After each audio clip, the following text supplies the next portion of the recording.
Assalamu alaikum à tous, bonjour et bienvenue dans ma première émission, dans laquelle aujourd'hui j'ai fait le choix d'aborder le thème de la psychologie en islam. Et pour m'accompagner aujourd'hui, j'ai l'honneur de recevoir Ali Habibi.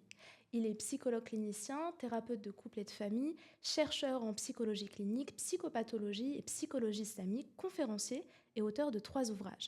Le célibat entre liberté et souffrance, la sagesse des couples et enfin la gestion des conflits. Ali Habibi, salam alaikum et bienvenue dans mon émission. Wa alaykoum salam, Hanan. Merci à toi pour l'invitation. Avec plaisir. J'avais envie d'évoquer avec toi la place qu'occupe la psychologie en islam.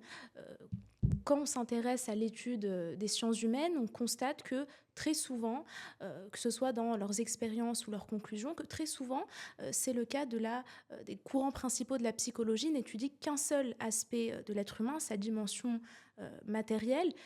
Il n'étudie l'humain qu'en fonction de ses instincts, de ses pulsions, de son environnement, de son système neurologique, hormonal ou encore émotionnel.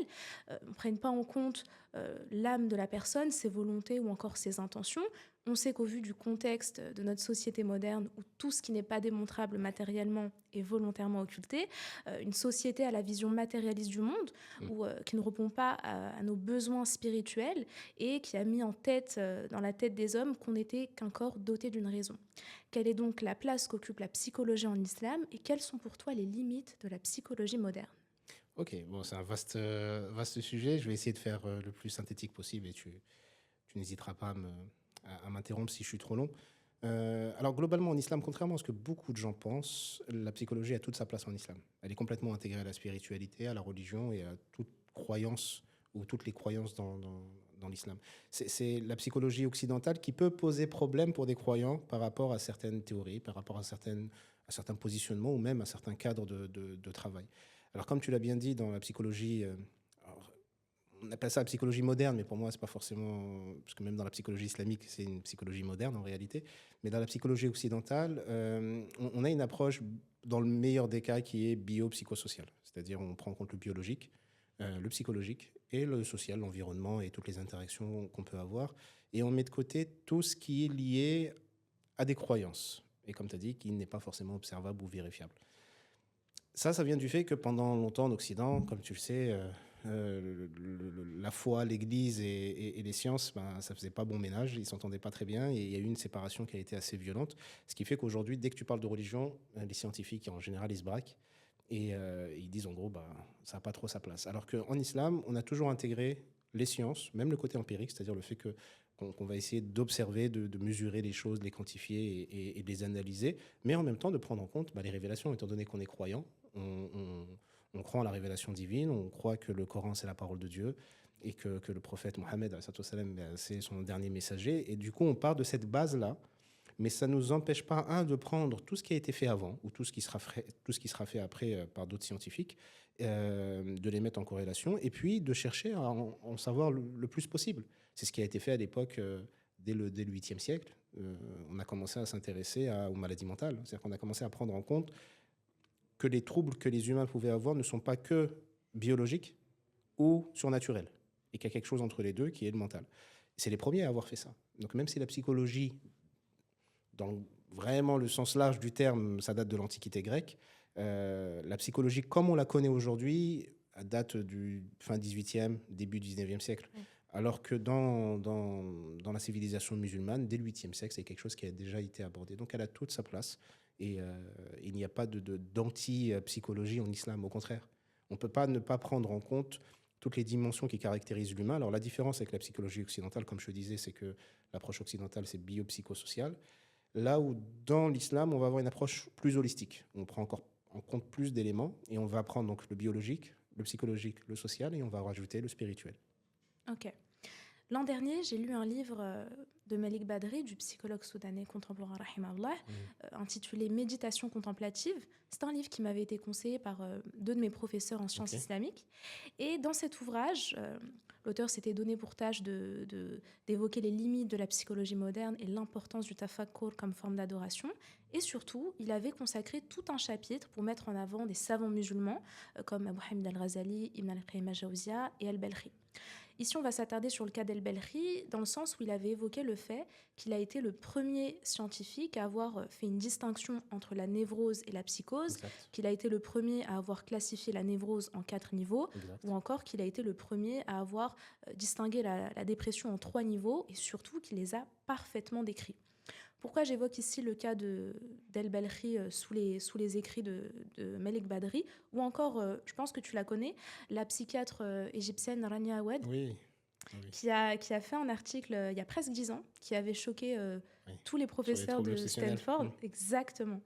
Et en fait, elle avait, dans cet article, expliqué qu'elle avait réussi à démontrer que non, ce ne sont pas les Occidentaux qui ont trouvé et diagnostiqué les TOC au 19e siècle, mais qu'un savant du 9e siècle, El-Belkhi, avait été le premier scientifique de l'histoire Exact. à avoir compris, classé, diagnostiqué et traité les TOC. Pourquoi j'évoque ici le cas de Malik Badri et de la psychiatre Rania Awad?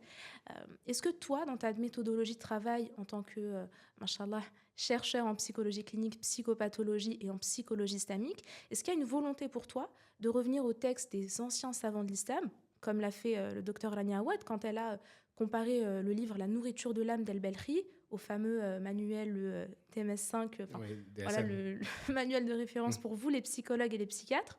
Est-ce que pour toi, il y a une volonté de revenir au texte des premiers savants de l'islam, ou est-ce que tu estimes que les ouvrages, les travaux et les expertises que tu as en ta possession depuis ces 3 derniers siècles te suffisent? Ah non, ça me suffit pas du tout. Et ça a été en fait ma bataille depuis le début. En fait, dans mon parcours, si tu veux, de base, en étant adolescent, j'ai commencé par avoir un parcours religieux. Hmm. Donc, adolescent, j'ai étudié les sciences religieuses pendant longtemps, pendant des années. Et c'est après que je me suis orienté vers la psycho. Donc, tout d'abord, sciences religieuses.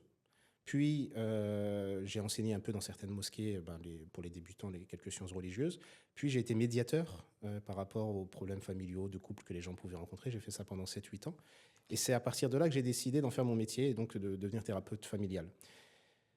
Parce que je comprenais bien qu'avoir un peu de sagesse ou quelques connaissances et écouter un peu les gens, c'était cool, mais ça suffisait pas pour en faire un métier. Hmm. Alors, médiateur, je l'ai fait bénévolement pendant, comme je te dis, 7 8 ans. Mais quand j'ai voulu en faire mon métier, je me suis dit, c'est pas suffisant, il faut que je me forme. Et en fait, à partir de là, j'ai commencé à me former. Et quand j'ai commencé à me former, j'ai toujours fait en sorte que tout ce qu'on m'enseignait, je le mettais en corrélation avec la religion. Donc, euh, voilà, on m'apprend quelque chose. Ok, est-ce que l'islam a valide ça ou pas? Est-ce que c'est ok avec religieusement de faire ça ou est-ce que c'est pas ok? Puis est-ce que dans l'islam il n'y a pas des textes ou des choses qui ont été dites avant? Donc, si tu veux, j'ai commencé par faire ça dès le départ et au fur et à mesure de ma formation académique, tous mes sujets de mémoire, et j'en ai fait pas mal, concernaient soit la distinction entre l'approche occidentale et l'approche Mhm. islamique de l'humain, de la psychologie ou des troubles, jusqu'à en master et du coup au doctorat, qui était plus l'utilisation de la spiritualité comme outil thérapeutique. Et pour enfin en arriver à la psychologie islamique aujourd'hui, qui est qui est une approche entière. Donc depuis le début, je cherche à mettre en lien ce qu'on m'apprenait, que je ne rejetais pas catégoriquement, hein, parce que ce qu'on m'apprend, il y a plein de choses intéressantes dans ce qu'on m'apprend. Mhm. Les choses qu'on a découvertes ces 2 derniers siècles, elles sont extraordinaires sur plein de points. Maintenant, il y a des choses qui sont des découvertes extraordinaires et il faut les prendre telles quelles. Et puis, il y a des choses qui ne sont pas des découvertes, qui sont peut-être des redécouvertes, ou alors on ne sait pas qu'elles ont déjà été découvertes au préalable. Donc Malik Badri, comme tu as dit, c'est lui qui est un peu qu'on appelle le père de la psychologie islamique, qui a un peu créé un peu un renouveau à ce niveau-là. Alors, Abu Zayd al-Balkhi, je suis en train d'écrire un livre sur lui, qui va sortir, Inch'Allah, dans quelques semaines, mois, si tout se passe bien, Ok, Inch'Allah. s'il plaît à Dieu, pour essayer justement de rendre accessible au public francophone ce manuscrit qu'il a écrit, qui est extraordinaire. C'est ce qu'a fait Malik Badri, en fait. Malik Badri, si tu veux, il a traduit une partie du manuscrit. Euh, Abu Zayd al-Balkhi, c'était un polymathe du 8e, 9e siècle, ou 9e siècle plutôt. Qui, comme son nom l'indique, Balkhi, ça vient de Balkh, qui est une ville qui est le nord de l'Afghanistan, frontalier à l'Ouzbékistan actuel. Et c'était donc un polymathe. À la base, c'était un géographe. Hein. Il faisait des cartes Ouais, j'avais vu ça. des cartes de géographie, puis il s'intéressait à pas mal de choses, puis aussi à la médecine et à la maladie mentale. Et effectivement, donc, il a écrit en fait un manuscrit qui se divise en deux, ou deux manuscrits, qui s'appelle Masalah al-Abdan wa al-Anfus, qu'on a traduit par la nourriture de l'âme, mais la traduction, on va dire, la plus proche au niveau littéraire, ce serait plus la prévention de la santé physique et la santé mentale. tu vois. Le titre est pas trop, ouais. Et c'est le premier donc à parler déjà de santé mentale. C'est pas quelque chose qui était vraiment. Et ce manuscrit, aussi une autre distinction, c'est qu'il a été écrit pour les gens. Ce qui était rare à l'époque. À l'époque, quand les savants écrivaient quelque chose, c'était pour d'autres savants en fait. C'était pour la recherche ou pour les connaissances ou pour être confronté à d'autres. Là, il écrit quelque chose pour la masse. Et donc, dans le premier manuscrit, Prévention de la santé physique, il parle des maladies qu'on peut rencontrer en fait, que monsieur et madame tout le monde peuvent rencontrer. Il donne des conseils pour s'en prémunir, pour ne pas tomber malade. Donc ça, il parle de comment se nettoyer, quelle eau utiliser, tu vois. Donc il donne des conseils pour juste se prévenir de la maladie physique.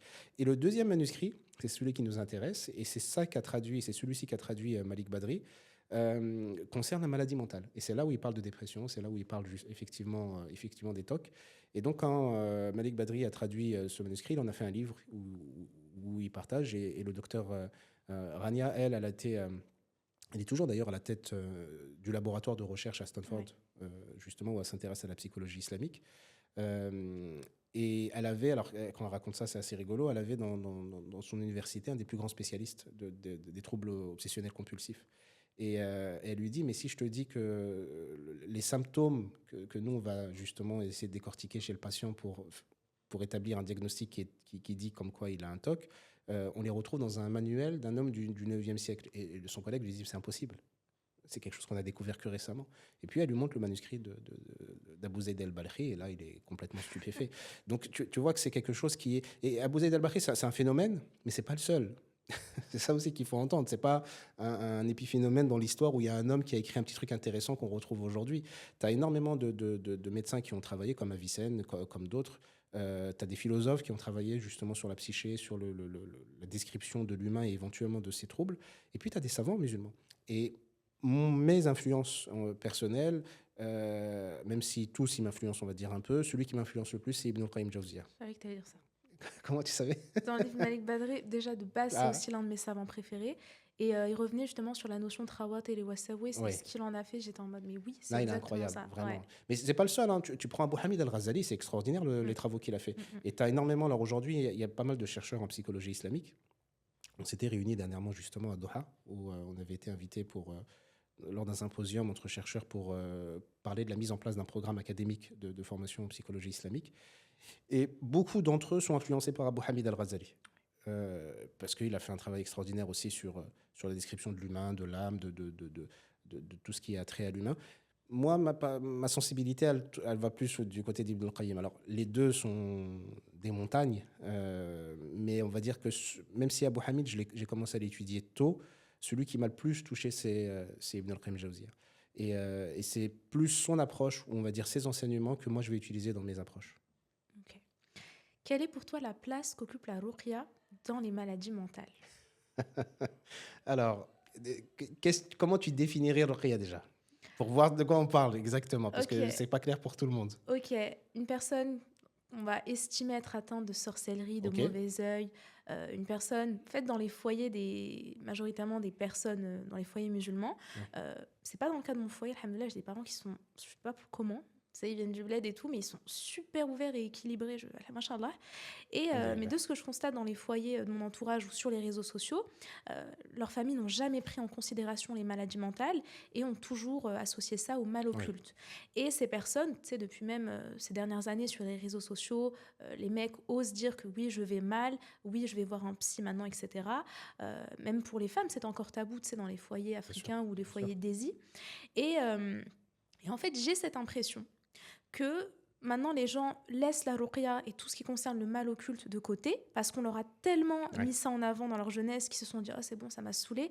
Maintenant, je consulte que des psys, des psychologues, des psychothérapeutes, des thérapeutes, voire des psychiatres. » Bon, après, les psychiatres, on est sur le cas du médecin, mais pour moi, il devrait y avoir, comme on a discuté avec mes parents, un équilibre entre la ruqya et le fait de passer le cap d'aller voir un psy.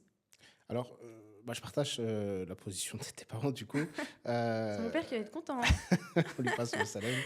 Je partage parce que moi, je pense que pour accompagner, alors peut-être pas tout le temps, mais très souvent, pour accompagner quelqu'un qui est en souffrance ou en difficulté, il faut, dans l'idéal, ce qui est très difficile à mettre en place, mais une approche multidisciplinaire où plusieurs spécialistes peuvent intervenir.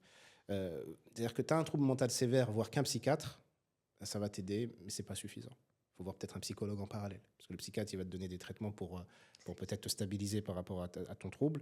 Bah, avec le psychologue, bah, tu vas travailler pour essayer d'anticiper, de mieux gérer au quotidien, de faire avec et d'évoluer à ce niveau-là. Et peut-être bah, d'autres verront un éducateur, un travailleur social, etc. Et le raqi, donc, qui fait des ruqyas qu'on peut dire des thérapies traditionnelles par le Mhm. Coran, pour moi, il a sa place dans l'échiquier. C'est-à-dire qu'il doit faire partie de cet ensemble. Comme l'imam a sa place, hein. Pourtant il n'est pas thérapeute, l'imam. Mais il va avoir une fonction qui peut être importante pour celui qui ne va pas bien, parce qu'il aura besoin d'avoir certaines informations ou certains rappels ou certains soulagements spirituels. Donc l'imam et le raqi, donc, que je distingue, parce que tous les raqis ne sont pas Oui. imams et tous les imams ne sont pas raqis, pour moi, les deux ont leur place. À partir du moment où ça peut être bénéfique pour le patient, ils ont leur place. Donc, ce n'est pas un souci. Après, sur l'idée de la croyance, de est-ce que ça existe ou ça n'existe pas, ben, il y a des choses qui existent, qui sont établies dans la religion et auxquelles on croit. On croit en l'existence des djinns, on croit en l'existence des anges, on croit que la sorcellerie existe, on croit que le mauvais œil existe et que le mauvais œil et la sorcellerie peuvent avoir un impact néfaste sur l'humain. Tout ça, on y croit. Et moi, j'y crois aussi. Maintenant, c'est pas parce que j'y crois que dès qu'il y a un problème, je vais m'orienter vers ça. C'est pas parce que j'y crois que le premier réflexe que je vais avoir, c'est de me dire, bon, on m'a fait un truc, tu vois. Mm, Euh, mm, mm. je pense que le mauvais œil s'est répandu et parce que c'est malgré soi, souvent, même quelqu'un de bien peut provoquer, on va dire, un mauvais œil, Oui. parce qu'à cause de l'envie, etc. La sorcellerie, c'est déjà un peu plus délicat, parce que même si ça existe, ça c'est plus ma position, mais je pense que c'est beaucoup plus rare que ce qu'on croit. Ça existe, c'est faisable, mais c'est beaucoup plus rare que ce que les gens imaginent. Ok.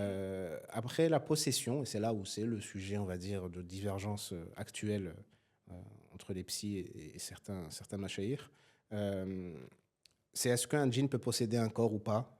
Euh, ça reste flou. Il y a des gens qui y croient fermement et qui vont argumenter en interprétant des textes pour appuyer leur position. D'autres qui n'y croient pas du tout et qui vont argumenter en interprétant les mêmes textes parfois pour Mm. valider leur position. C'est quelque chose qui m'a fasciné longtemps parce que je voulais devenir raqi quand j'étais petit. Ouais. Euh, donc ça, c'est la petite anecdote. Quand j'ai 8-9 ans, j'ai eu un éveil spirituel où j'ai voulu, voilà, j'ai demandé la guidée à Allah subhanahu wa ta'ala et j'ai voulu rentrer en profondeur dans la religion. Et je suis parti voir ma mère en lui disant, je veux apprendre, achète-moi un bouquin. Elle me dit OK, donc on habitait pas loin des librairies musulmanes à Paris, à côté de Couronne. Ouais, Donc elle ouais. m'emmène, et en plus elle connaissait le libraire qui était quelqu'un de la famille de son ami, etc. Donc on est parti chez le libraire, j'avais acheté 2 bouquins, et en fait à partir de là, je suis comme Obélix, quoi. Je suis tombé dedans et tombé dans la marmite et je suis plus ressorti. Donc Ok. je suis devenu un boulimique d'apprentissage, de connaissances, de lecture. Et en même temps, j'avais un oncle, quoi, c'est pas un vrai oncle, mais c'est comme un oncle. C'est quelqu'un avec qui j'ai grandi et pour qui j'ai beaucoup d'amour et de respect, qui est arrêté, du coup. Et très tôt, je le voyais aider des gens en souffrance Mm. et en détresse, mais non seulement en souffrance et en détresse, et lui, il les soulageait, il les aidait, mais en plus de ça, quand tu es petit, c'est fascinant de dire, mais en fait, c'est le monde invisible, c'est l'occulte, il y a des démons, il parle avec des démons, il les chasse, etc. C'est génial, moi aussi, je veux Ah. chasser des démons, ça a l'air sympa ce truc. Donc j'ai voulu devenir arrêté à partir de là, euh, on va dire à cause ou grâce à son influence, alors que lui, il m'a jamais invité à l'être, hein, mais c'est en le voyant lui, je l'admirais énormément. J'ai voulu devenir raqi, je me suis un peu intéressé, puis j'ai vu un peu comment il bossait. Puis je me suis intéressé tout ce qui est lié au monde occulte, tous les livres qui sortaient sur le sujet, ben, je les achetais, je les lisais. Puis je me suis formé à la ruqya auprès Ok, machallah. d'autres raqis. J'ai voulu pratiquer ça, mais je me suis arrêté parce que je me posais plein de questions auxquelles je ne trouvais pas de réponse. Mm. Et les réponses qu'on me donnait ne me convenaient pas. Et puis j'ai eu aussi alors ça c'est un truc que j'ai rarement dit, mais j'ai eu une forme d'excès d'empathie bizarre. Parce que les latrés que je voyais, eux, ils étaient convaincus que les gens étaient possédés.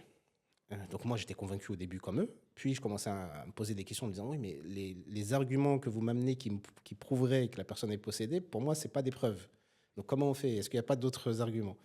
Et c'est là où j'ai un peu bugué, mais l'excès d'empathie s'est trouvé au moment de, OK, mais si elles sont possédées, ces djinns qui sont à l'intérieur, certains ne sont pas là de leur propre chef, c'est-à-dire qu'on les envoyait, des sorciers, d'après ce qu'ils Exactement. disaient, c'est des sorciers qui les envoyaient pour posséder la personne, d'autres étaient en souffrance, en plus quand vous lisez le Coran, ça les brûle, etc. Et je me suis dit, mais en fait, ils souffrent aussi. Tu vois, et je suis rentré dans un truc de, OK, à la base, moi, j'ai toujours été sensible à la souffrance. Ouais. Encore plus jeune, je voulais être vétérinaire. J'ai vu Avant, ça. avant la lauréat, mais j'ai vite compris que ça allait pas le faire au niveau scolaire. Parce que j'avais pas des bonnes notes, j'étais pas un bon. J'ai failli redoubler le CP, j'ai redoublé au collège une fois, j'ai raté 2 fois mon bac. Bref, l'école, c'était. Ouais, mais Je là, kiffe l'école. machallah, t'es doctorant, là. Je t'ai cherché Oui, un oui, doctorat. alhamdoulilah, Tu je t'es me suis bien rattrapé, rattrapé, je Hadi, me hein. suis rattrapé après. Allah me barik. Voilà, qu'Allah fait. C'est vrai que je me suis rattrapé après quand j'ai voulu étudier, tu vois. Ok. Mais quand on me demandait d'étudier, c'était compliqué. Quand on me demandait de travailler, déjà, t'es un gosse et tu travailles, pour moi, il y a des trucs, c'est 2 mots qui vont pas ensemble, tu vois. Et l'école, bah, j'étais distrait, bref, j'étais toujours ailleurs. J'aimais l'école, hein, parce que à l'école, tu t'éclates, tu vois, tu as des copains, tu t'amuses, tu rigoles beaucoup. Mais travailler, c'était pas mon truc. Et donc, c'est pour ça que j'ai abandonné l'idée d'être vétérinaire. Et je voulais être vétérinaire parce que la souffrance des animaux me touchait. L'anecdote que je raconte de temps en temps, c'est, tu vois, quand quelqu'un sort son chien et que bah, justement le chien tire au niveau du collier, ça me rendait dingue. Vraiment, je me disais, mais le pauvre, tu vois, on est en train de l'étrangler en fait là. Et je vois que personne ne réagit. Et ça m'a poussé à me dire, bah, il faut que je soigne ces animaux. Puis après, il faut que je soigne les gens que personne ne veut soigner, qui sont les gens qui pensent avoir un mal occulte.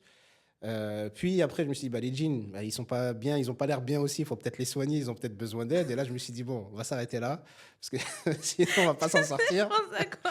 Tout à l'heure, je me retiens. Dis-moi. Je pense à un extrait d'émission du Moyen-Orient où Ouais. t'as un cher qui a pété sa tête quand t'as une meuf qui l'appelait qui a dit est-ce que je peux faire des doigts pour que Shaitan il entre au paradis. Et depuis tout Moi, à l'heure, je retiens. non, non, j'irai pas jusque-là. Pour moi, Shaitan, c'est un ennemi, tu vois. Mais je fais je fais une distinction T'es empathique de entre. fou, Ali. Ouais, mais pas comme cette dame que tu viens de citer, parce que Shaitan, je ne ferai pas de dua pour lui. Parce que c'est un ennemi déclaré. Et ça, pour moi, la position, elle est claire. Les Shayatin, pareil, c'est-à-dire qu'ils sont là pour nuire. Mais les djinns, c'est autre chose. Et quand on Ouais. me dit que petit, on m'apprend que les djinns, c'est comme les humains, mais c'est d'autres créatures qui ont été créées différemment, qu'il y a des bons, qu'il y a des mauvais, et que parmi ceux qui possèdent, il y en a des mauvais, il y en a des bons, il y en a qui possèdent parce qu'on les a menacés ou qu'on a pris en otage leur famille. Je me dis, mais c'est des victimes aussi, donc il faut aider ces pauvres djinns qui sont bons ou qui sont pas mauvais, tu vois. Donc ma sensibilité, elle va vers les gens ou les êtres, du coup, qui me montreraient qu'il y a quand même un minimum de bonté en eux, tu vois. Ouais. Quelqu'un qui est mauvais, il va pas, même un humain mauvais, je peux, par curiosité intellectuelle, chercher à comprendre le pourquoi de quelqu'un qui fait vraiment un mal énorme, pourquoi il le fait. S'il a besoin d'aide, peut-être que je pourrais l'aider, tu vois, pour essayer de se soigner d'arrêter ce qui fait de mal. Euh, Par contre, ça ne va pas m'attirer, tu vois. Quelqu'un Mm. qui fait du mal, il ne va pas m'attirer, je ne vais pas me dire, ah, le pauvre. Non. Après, il y a mal et mal. Parce que, en tant que si, tu as des gens qui font du mal, mais ils sont en souffrance. Tu vois, donc on peut avoir une empathie pour eux et se Mm. dire, mais en fait, ils sont pas si bien que ça. Et puis, il y a mal plus, où les gens font des atrocités ou des crimes horribles.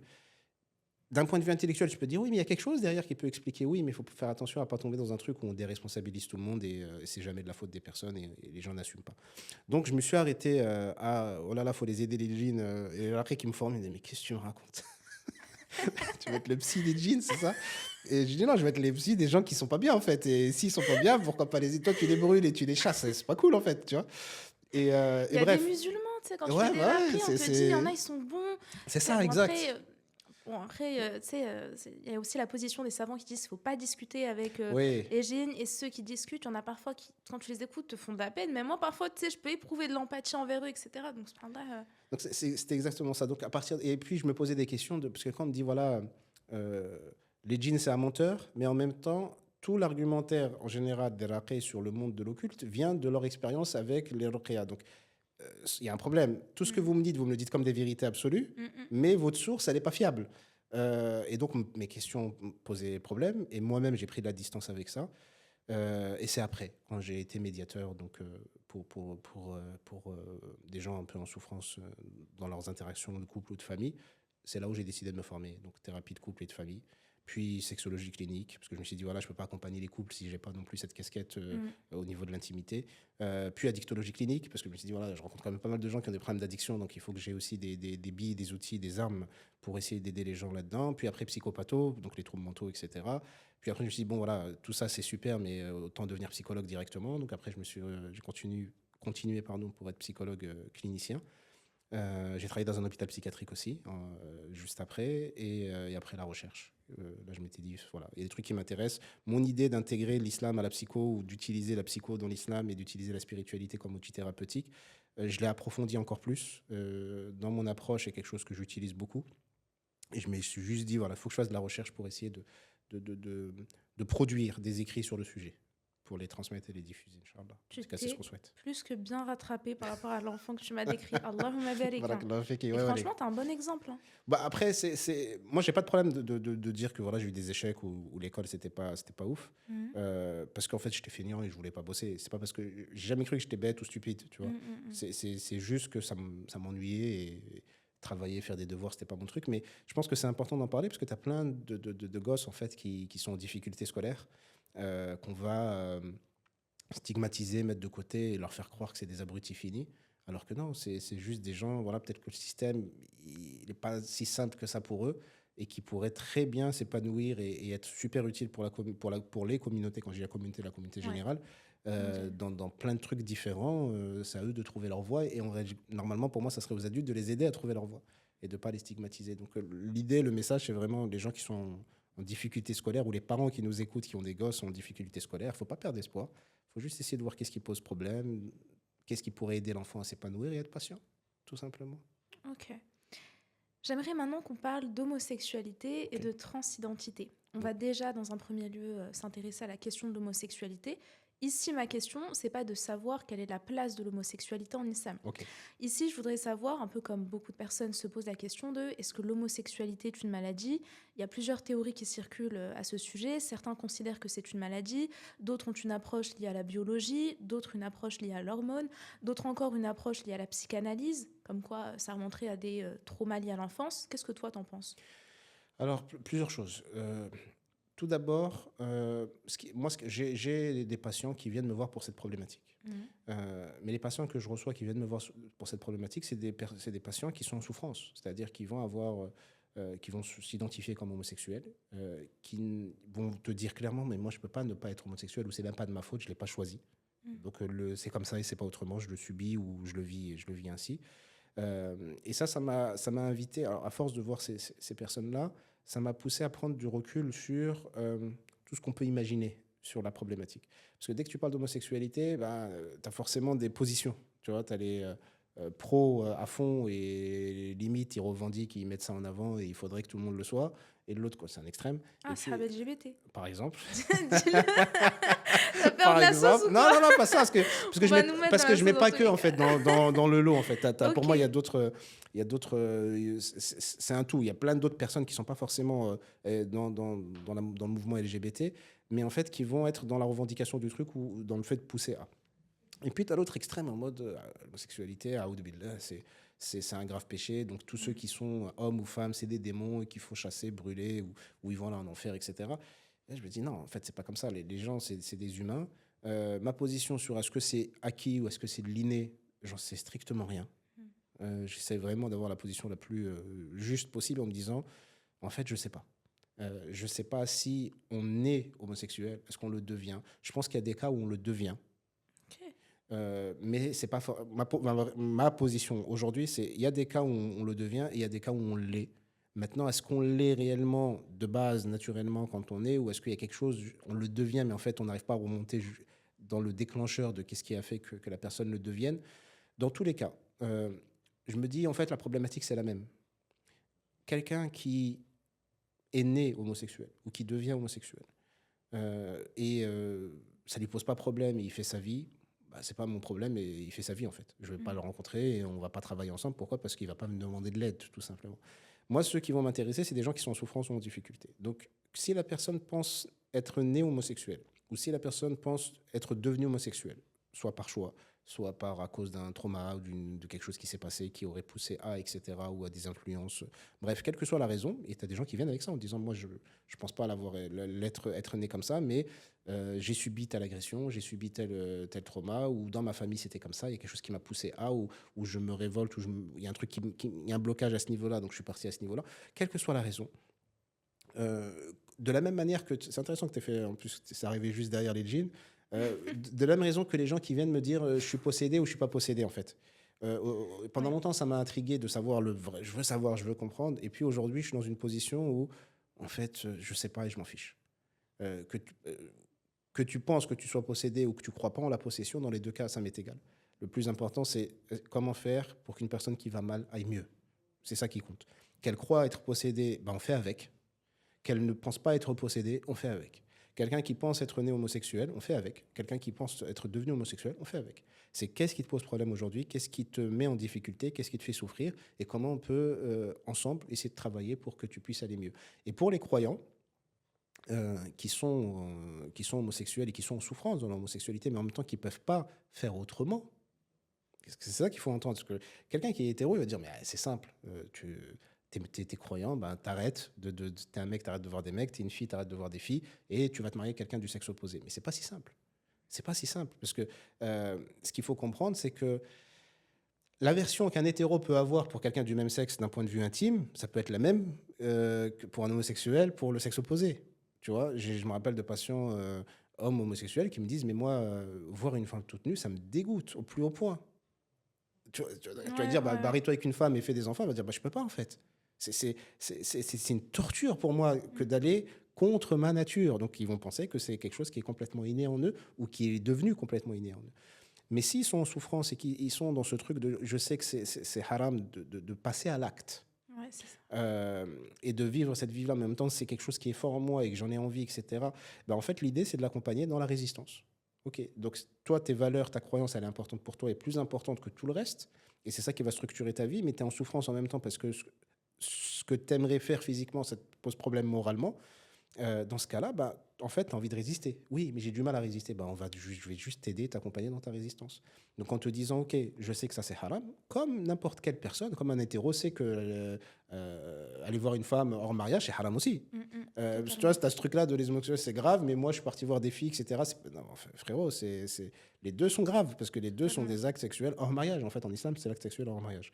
Donc, comment tu vas résister en tant qu'hétéro ou en tant qu'homo sexuel dans ton envie, ta pulsion et les limites que ta morale et ta religion t'imposent, comment tu résistes par rapport à ça et quelles solutions on pourrait trouver pour essayer d'aménager au mieux et que ce soit le moins souffrant ou difficile pour toi.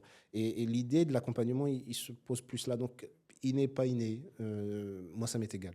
C'est-à-dire que c'est intéressant, c'est un sujet intéressant, mais c'est pas dans tous les sujets que j'ai qui m'intéressent et que j'aimerais Ouais, investiguer, je vois ce que tu veux c'est dire. pas celui qui est en tête de liste. C'est quelque chose qui m'intéresse. Si quelqu'un demain trouve réellement quelque chose, voilà, c'est bon, on a les preuves scientifiques qui déterminent que c'est inné ou c'est pas inné, bah, c'est super, c'est une info importante pour peut-être mieux accompagner les gens.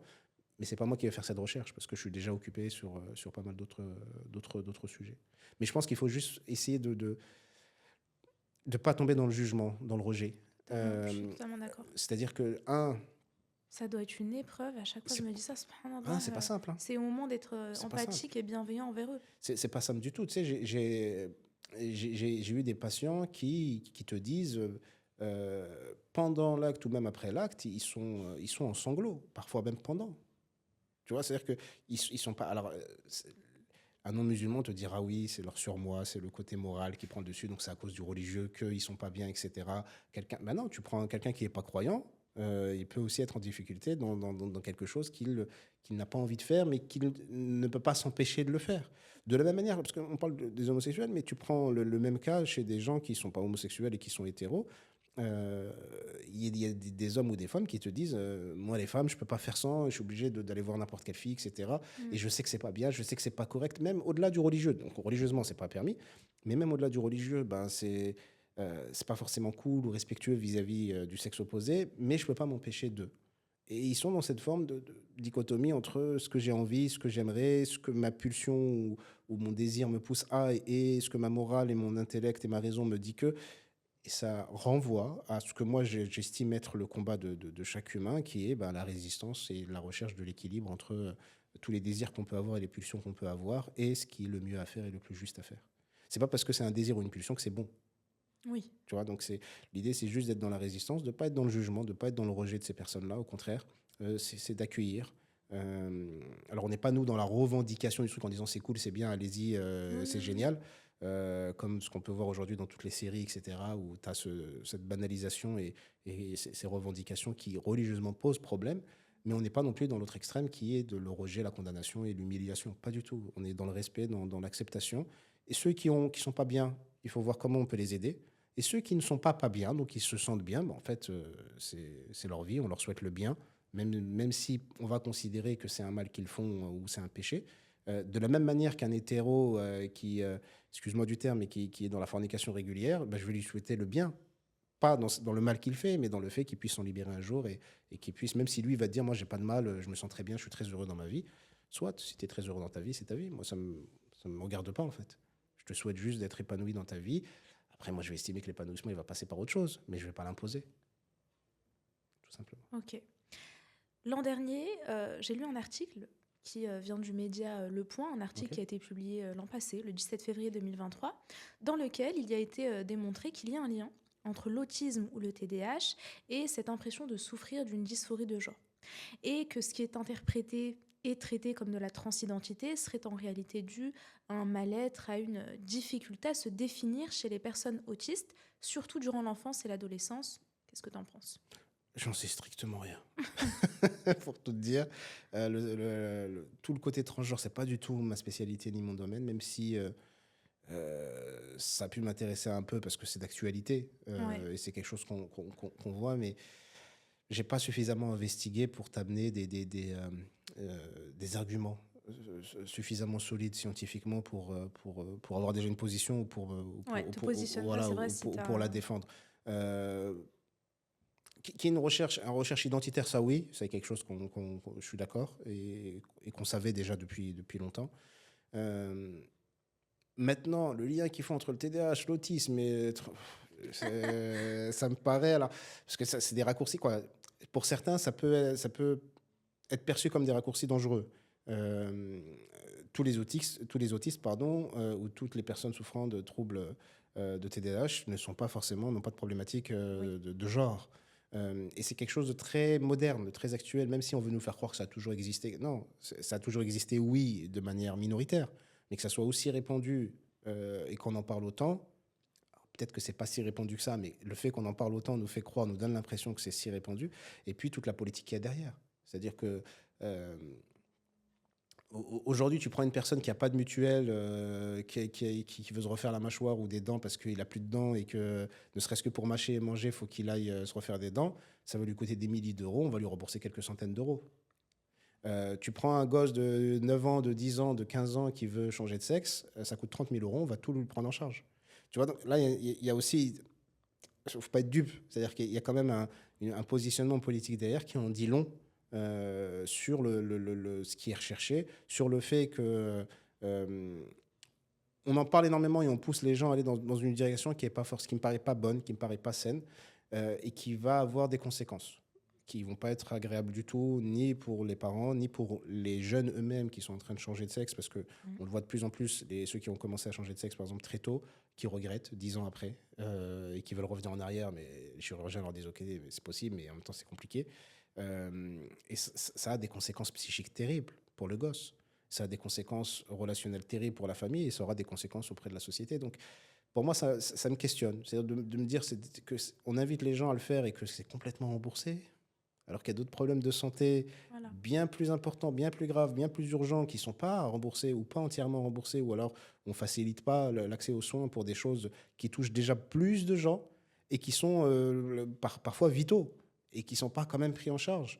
Et ça qui est pris en charge, alors quand je dis ça, j'ai l'impression que c'est par rapport Non, tu n'es au... pas en train de faire une hiérarchisation des douleurs. Mais Mais par c'est le rapport, constat qu'on fait oui, tous. Hein. par Tu n'es pas le rapport à seul. certaines maladies, tu te dis, bon, il y a quand même des choses un peu plus urgentes dans la société. Et cet argent qu'on a mis chez un gosse de 9 ans qui a voulu changer de sexe, on aurait peut-être pu le mettre ailleurs pour des choses peut-être plus importantes ou plus urgentes. Non, bah, s'il veut changer de sexe, oui, mais c'est son identité, son bien-être. Ok, mais est-ce qu'il ne peut pas patienter quelques années? Mm. Ne serait déjà que d'avoir la majorité pour Totalement. peut-être parce que son cerveau, il n'est pas entièrement développé. C'est-à-dire prendre une décision si lourde et accepter qu'un gosse prenne une décision si lourde et aller dans son sens et le valider, l'encourager et le soutenir, euh, ça me paraît quand même, alors, dans le meilleur des cas, très immature, dans le pire des cas, hyper dangereux. Parce que le gosse, il n'est pas complètement fini. Donc, dire, OK, un gosse de 8 ans, il a pris cette décision, donc il faut le soutenir et il faut faire ce qu'il veut. Mais depuis quand? Depuis quand? C'est-à-dire qu'il veut juste aller faire une sortie et qu'on n'accepte pas. C'est déjà une limite qu'il faut établir. Mais là, on parle juste de sortie. On ne laisse pas son gosse sortir n'importe où, n'importe quand, comme il a envie. On ne le laisse pas manger tout ce qu'il a envie. Il veut que des sucreries, on ne va pas lui donner. Et on ne va pas l'engueuler ou le punir non plus, parce que c'est un gosse. C'est normal qu'il veut manger que des bonbons. Mais on sait que ce n'est pas bon pour lui. Donc, il faut mettre des limites et on ne va pas commencer à les transformer comme des petits tyrans qui décident à notre place. On va décider à leur place pour les protéger, pas pour les écraser. Et accepter de leur donner un pouvoir qui dépasse leur capacité de décision, ça me semble suicidaire. Donc c'est très dangereux. Le seul qui s'est, à ma connaissance, positionné sur la question du genre, qui a écrit, c'est Thomas Sibyl, d'ailleurs le fondateur et le directeur de la librairie et la maison d'édition Al-Biagina, maison d'édition dans laquelle tes 3 livres ont été édités. Dans son dernier livre sur, je ne sais pas si tu l'as lu, L'islam au secours de l'homme moderne. C'est un petit ouvrage, 85 pages. Okay. Il revient sur quelques chapitres et par la suite, il rebondit sur le cas du transhumanisme. Mais pour l'instant, à ma connaissance, c'est le seul qui s'est mouillé et qui a pris position sur ce sujet.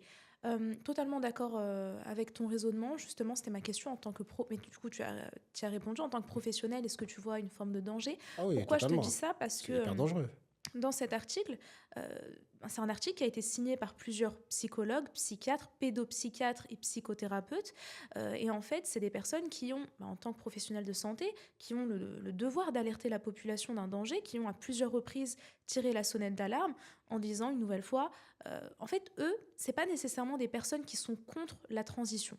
Ce qu'ils estiment avoir été complètement négligé de la part des gouvernements et de leur côté c'est volontaire par rapport au lobby LGBT, c'est le fait que pour eux il doit y avoir un certain nombre de consultations de suivi psychothérapeutique avant de procéder à une transition. De comprendre ce qui joue chez l'enfant ou l'adulte, de comprendre ce qui joue, pourquoi ce positionnement, pourquoi ce choix-là, qu'est-ce qui pose problème, est-ce qu'on ne peut pas le régler autrement le problème? Et de bien cerner tous les tenants et les aboutissants avant d'en arriver à de faire un tel choix qui est compliqué à assumer quand on change d'avis ou quand on ne le vit pas si bien que ça. Donc oui, mais après, tu sais que tout le transhumanisme, après on ne va pas forcément s'attarder là-dessus longtemps, mais tout le courant du transhumanisme, il y a une idéologie derrière. C'est-à-dire que c'est pour ça que l'homosexualité, le fait de changer de sexe, etc., c'est des sujets qui alarment et qui alertent et tout le monde est en panique quand on en parle. Mais sincèrement, c'est des petits sujets par rapport à toute l'idéologie qu'il y a derrière et ce qui va arriver. Et c'est ça dont il faut essayer de se rendre compte, c'est que des fois, on crée un petit feu et on a l'impression que c'est un incendie énorme, donc on se concentre tous là-dessus, mais on ne se rend pas compte qu'il y a quelque chose de plus grand qui va arriver derrière. Donc il faut juste entendre et comprendre qu'il y a une idéologie derrière le transhumanisme et qui a une volonté, tout simplement. Ils ont des moyens, ils font leur travail. Ils font leur travail pour atteindre leurs objectifs, en fait. Nous, ça nous choque parce qu'on n'est pas d'accord avec certaines choses, mais des fois, on est choqué par des détails. Attention, je ne suis pas en train de dire que j'allais dire, c'est pas un détail, il y a un prosélytisme quand même qui est fait, tu sais, des laboratoires pharmaceutiques qui produisent justement ces hormones de synthèse permettant la transition de genre, qui financent des campagnes de politique publique, ou encore le fait que, pour moi, on est obligé de... moi, je suis même pas encore maman, je vis chez mes parents, je suis pas mariée, et ça m'alerte de voir que depuis déjà plusieurs années, la question de la théorie de genre et de la destruction de la sexualité est abordée dans des établissements scolaires dès la maternelle. On arrive et on regarde des enfants avec leurs croyances et leur éducation, on les regarde dans les yeux et on leur dit, et on leur amène déjà des personnes transgenres, et on leur dit, écoutez... ta biologie et la science, on s'en fout. T'es pas un homme, t'es pas une femme. Tu veux te considérer comme non-binaire, c'est OK. Tu veux même te considérer appartenir à une race animale, c'est OK. En Allemagne, il me semble qu'il y a même une association de personnes qui prétend être des chiens. Et c'est pas du second degré, premier degré, tu vois. Bien, ou sur les réseaux, tu vois des personnes premier degré dire qu'ils sont des dragons. Tu vois, et t'as ce truc, mais... Déjà, c'est plus cool qu'un chien, le dragon. Parce que pour moi, ça m'a l'air plus cool. Mais non, mais j'entends. Après, quand je dis un détail, je suis pas en train de te dire c'est pas dangereux. Dans le sens où c'est pas un détail, c'est des choses importantes et sur lesquelles il faut être alerté et être vigilant par rapport à ce qui se joue. Quand je te dis c'est un détail, c'est-à-dire que tu vois un dragon, je suis désolé pour l'exemple, mais un dragon c'est énorme. Ça n'existe pas, mais si ça existait, c'est énorme et c'est impressionnant. Mais un dragon au milieu de son dragon, ça devient un petit détail par rapport à la masse, au groupe. 100 dragons par rapport à une planète, c'est tout minuscule. Une planète par rapport à une galaxie, c'est rien, ça devient un détail. c'est là où je veux en venir. C'est-à-dire que quelque chose qui est important et qui peut avoir un impact, quoi, qui a un impact dangereux et néfaste, euh, souvent, en fait, on ne voit pas plus loin que la problématique qu'on observe. Mm. C'est ça que j'ai essayé de dire. Peut-être dit maladroitement, mais en gros, tu vois, la théorie du genre, on n'en parle plus. Pourtant, quand c'est apparu, c'était le scandale du siècle. Mais on n'en parle plus. C'est devenu. Pourquoi on n'en parle plus? Parce qu'il y a eu d'autres choses qui sont arrivées juste après. Et on monte crescendo, on monte crescendo, on monte crescendo pour atteindre un objectif qui est supérieur à toutes ces petites étapes qui sont atteintes. Le message que j'essaie de dire, c'est les étapes sont importantes et dangereuses et il faut être en alerte. Maintenant, il faut aussi avoir du recul pour essayer de voir dans quelle dynamique cette étape elle se situe. Dans quel ensemble cette étape elle est positionnée. Et une fois que je comprends et que je vois le tableau un peu plus, avec un peu plus de distance et une perspective plus grande, bah déjà je me rends compte plus que ce petit problème, ce problème que j'estimais être le pire, c'est un petit problème par rapport au vrai problème. Oui. Et qui contribue, qui alimente le vrai problème. De la même manière, si je dois faire une analogie un peu religieuse, Iblis, il va pas égarer les gens en leur disant hey, les gars, ça vous dirait d'être égarés, d'aller en enfer? Personne ne suivrait. Tu vois, donc la première des choses qu'il leur dit, c'est super ce que vous faites. Puis, mais que penserais-tu d'eux? Puis, ouais, mais si, il te met des doutes, il te met tu vois, des was-was. Puis, il te dit, ça c'est bien, il faut que tu le fasses. Et c'est un bien qu'il t'invite à faire, tu vois, pour que tu baisses un peu la garde. Et puis, il va te mettre juste une petite graine, puis une deuxième, puis une troisième, et puis il va attendre que ça pousse, puis il va te rajouter un autre truc. Et progressivement, étape par étape, il va te pousser à t'égarer. Mais il ne t'égare pas. Et c'est pour ça d'ailleurs que le passage dans le Coran où Allah subhanahu wa ta'ala dit que les gens de l'enfer verront Iblis en lui disant c'est à cause de toi qu'on est là, c'est toi qui nous as égarés, il leur dira pas du tout. J'avais aucun pouvoir sur vous, moi. Je vous ai juste invité à faire et c'est vous qui avez pris la décision de faire. Tu vois, donc il y a ce truc de le stratagème, il est long. Et de la même manière que. Alors, il y a le transhumanisme, mais il n'y a pas que. Il y a d'autres idéologies qui sont dangereuses. Ils y vont tout doucement, progressivement. Et puis, ils vont t'envoyer un problème qui va scandaliser tout le monde. Mais en fait, il y a autre chose derrière qui est peut-être encore plus grave. Et ce truc-là, il va contribuer à un autre truc. Et c'est, je pense, alors, j'ai pas lu le livre de Thomas, mais je connais sa pensée et on la partage. C'est de comprendre que le danger, le mal, il est bien plus grand que ce qu'on imagine et qu'il participe à une sorte de calendrier pour essayer de permettre ces gens-là d'atteindre leur objectif qui n'est pas le nôtre, tout simplement. Et c'est ça qui doit nous inviter à être dans une forme de résistance, au moins de rejet et de refus. Ok. Voilà. Quel conseil tu donnerais en tant que psychologue et thérapeute à une personne qui est enclin à l'apostasie? Ok. Bonne question. Donc, quelqu'un qui aurait des doutes sur le créateur, qui aurait des doutes sur la religion ou la véracité de la religion et qui s'interrogerait sur le fait de sortir de l'islam, déjà, si la personne s'interroge, c'est intéressant en soi. Alors, je sais que ça ne va pas plaire à tout le monde ce que je vais dire, mais c'est intéressant en soi. Pourquoi? Parce que si elle s'interroge, c'est qu'elle est en train de travailler. On a un peu tous passé par là, je pense. Alors, j'ai l'impression que même les grands savants sont... Bien sûr, c'est-à-dire que tu passes par des doutes pour essayer de trouver une certitude. Tu vois, tu ne peux pas trouver la certitude si tu n'es pas passé par le doute. Donc la personne qui se pose la question, un, elle est en train de bosser. Elle est en train de cheminer, mine de rien. Deux, si elle se pose la question, c'est qu'elle n'est pas encore passée à l'action. Donc quelqu'un qui te dit, qui répète et qui le scande et qui je pense à sortir, mais qui ne sort pas, ok, tu veux quoi en réalité? De quoi tu as besoin? Nous, on va s'arrêter, non, sors pas. Mais en fait, non, il y a autre chose qui se joue derrière. Donc, le conseil que moi, je donnerais aux gens qui accompagnent ou des gens qui sont Non, une personne qui le vit. Ouais. La meilleure réponse que je pourrais la donner en tant que croyant, pas en tant que psy, après je te répondrai en tant que psy, Ouais. en tant que croyant, ça serait de demander à Dieu la guider. Tu demandes à Dieu d'être guidé, tu seras guidé. C'est lui demander et d'être sincère dans ta demande. Si tu veux vraiment être guidé, tu seras guidé. C'est-à-dire que c'est une règle de base. Dieu, il a promis de guider tous ceux qui le demandent. Donc, si toi, tes doutes, c'est... Mais en fait, je cherche la guider, j'aimerais être guidé, mais je ne suis pas sûr que cette guidée-là, ça soit la bonne guidée, ou cette voie-là, ou ce chemin-là, ce soit le bon chemin. Demande à Dieu de te guider. Donc, arrête de parler aux hommes. Va demander à Dieu. Demande-lui, parle-lui. Voilà. Dieu, si tu existes, donne-moi un signe, ou réponds-moi, ou guide-moi. Ou je crois que tu existes, mais je ne suis pas sûr que cette voie-là, ça soit la meilleure, etc. Je suis plein de doutes qui m'affectent, qui me font souffrir. J'ai besoin d'être apaisé, j'ai besoin de certitude. Aide-moi. Donc, juste de demander à Allah subhanahu wa ta'ala et la personne sera guidée. Quelqu'un qui te dit, ou réponse psy, on va dire, de quelqu'un qui te dit j'ai des doutes, je suis pas sûr, et je vais peut-être sortir de l'islam, etc. Bah, on va juste travailler sur qu'est-ce qui t'a mené à arriver à cette position. Ok, raconte-moi ton histoire. Qu'est-ce qui s'est passé? Déjà, est-ce que tu étais musulman déjà de base? Parce qu'il y a des gens qui pensent sortir de l'islam alors qu'ils ne sont pas dedans déjà. Mm. Bon, ça, c'est encore un autre sujet. On va peut-être pas fâcher tout le monde le même jour, mais tu as des gens qui sont musulmans parce que leurs parents sont musulmans. Ouais, de façon mécanique un peu. Est-ce qu'ils Ouais. sont réellement musulmans?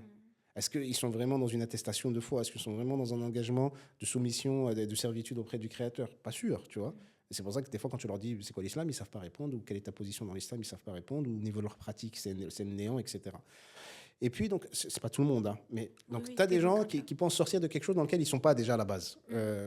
Donc, déjà, il faut clarifier ça. Et puis, tu as des gens qui sont dedans et puis qui a quelque chose qui pose problème. Qu'est-ce qui pose problème? Est-ce que c'est les parents? Est-ce que c'est la famille? Est-ce que c'est la communauté? Est-ce que c'est le discours ambiant? Est-ce que c'est le discours religieux? Est-ce que c'est quelque chose qu'elles ont lu? Est-ce que c'est une influence extérieure? Est-ce que c'est une réflexion interne? Est-ce que c'est une méditation? Est-ce que c'est un raisonnement un blocage par rapport à des non-réponses à certaines questions?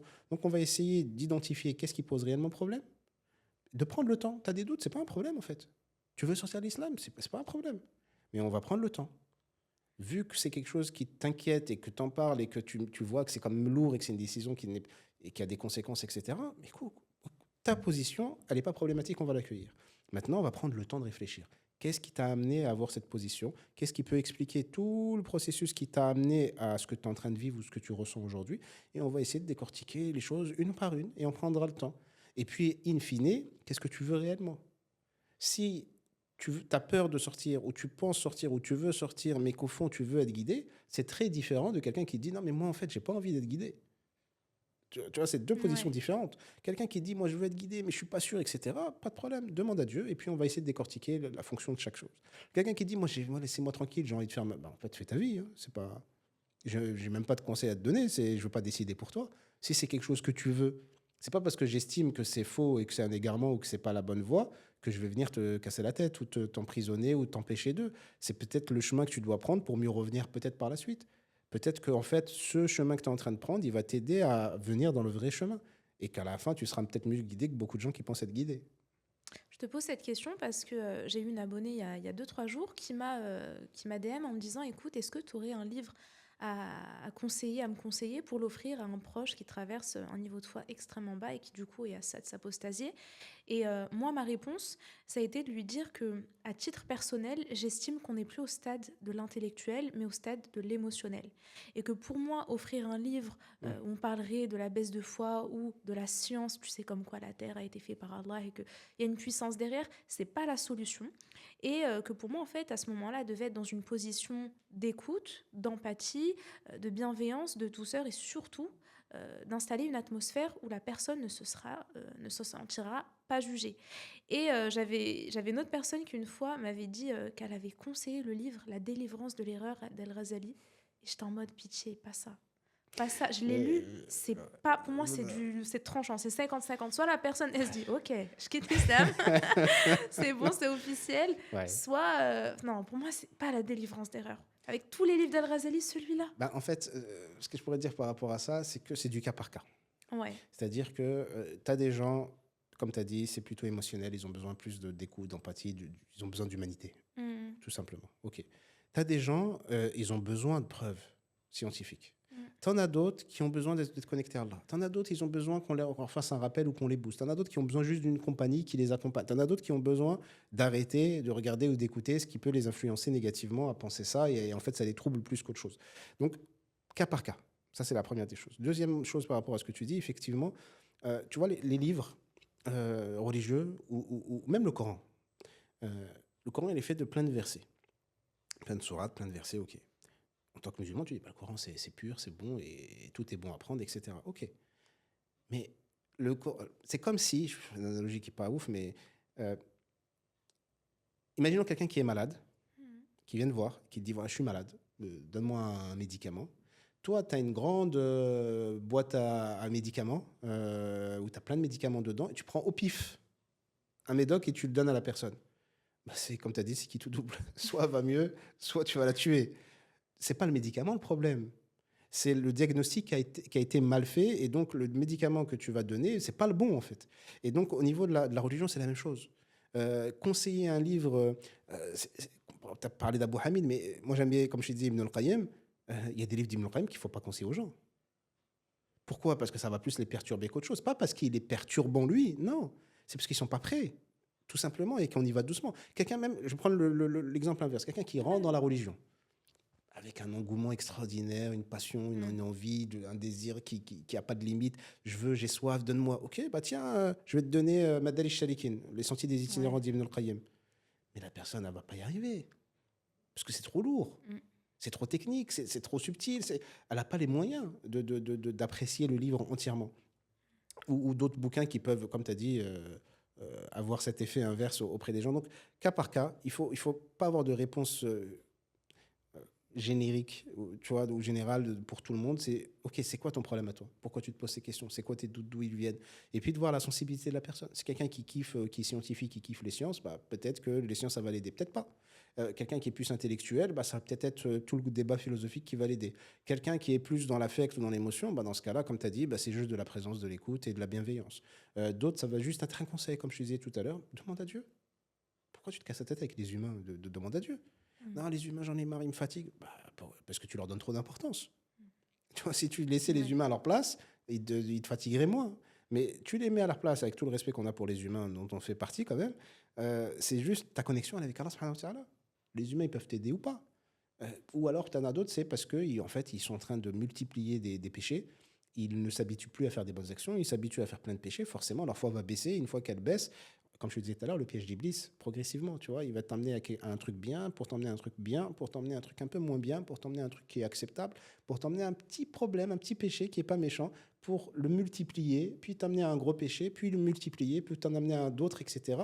Jusqu'à ce qu'une fois que toi, tu t'éloignes de tout ça, en fait, dans tes habitudes au quotidien, tu n'as plus tout ce qui te permettait d'être sain et d'aller dans dans ce qui serait pur ou dans ce qui serait bon pour toi.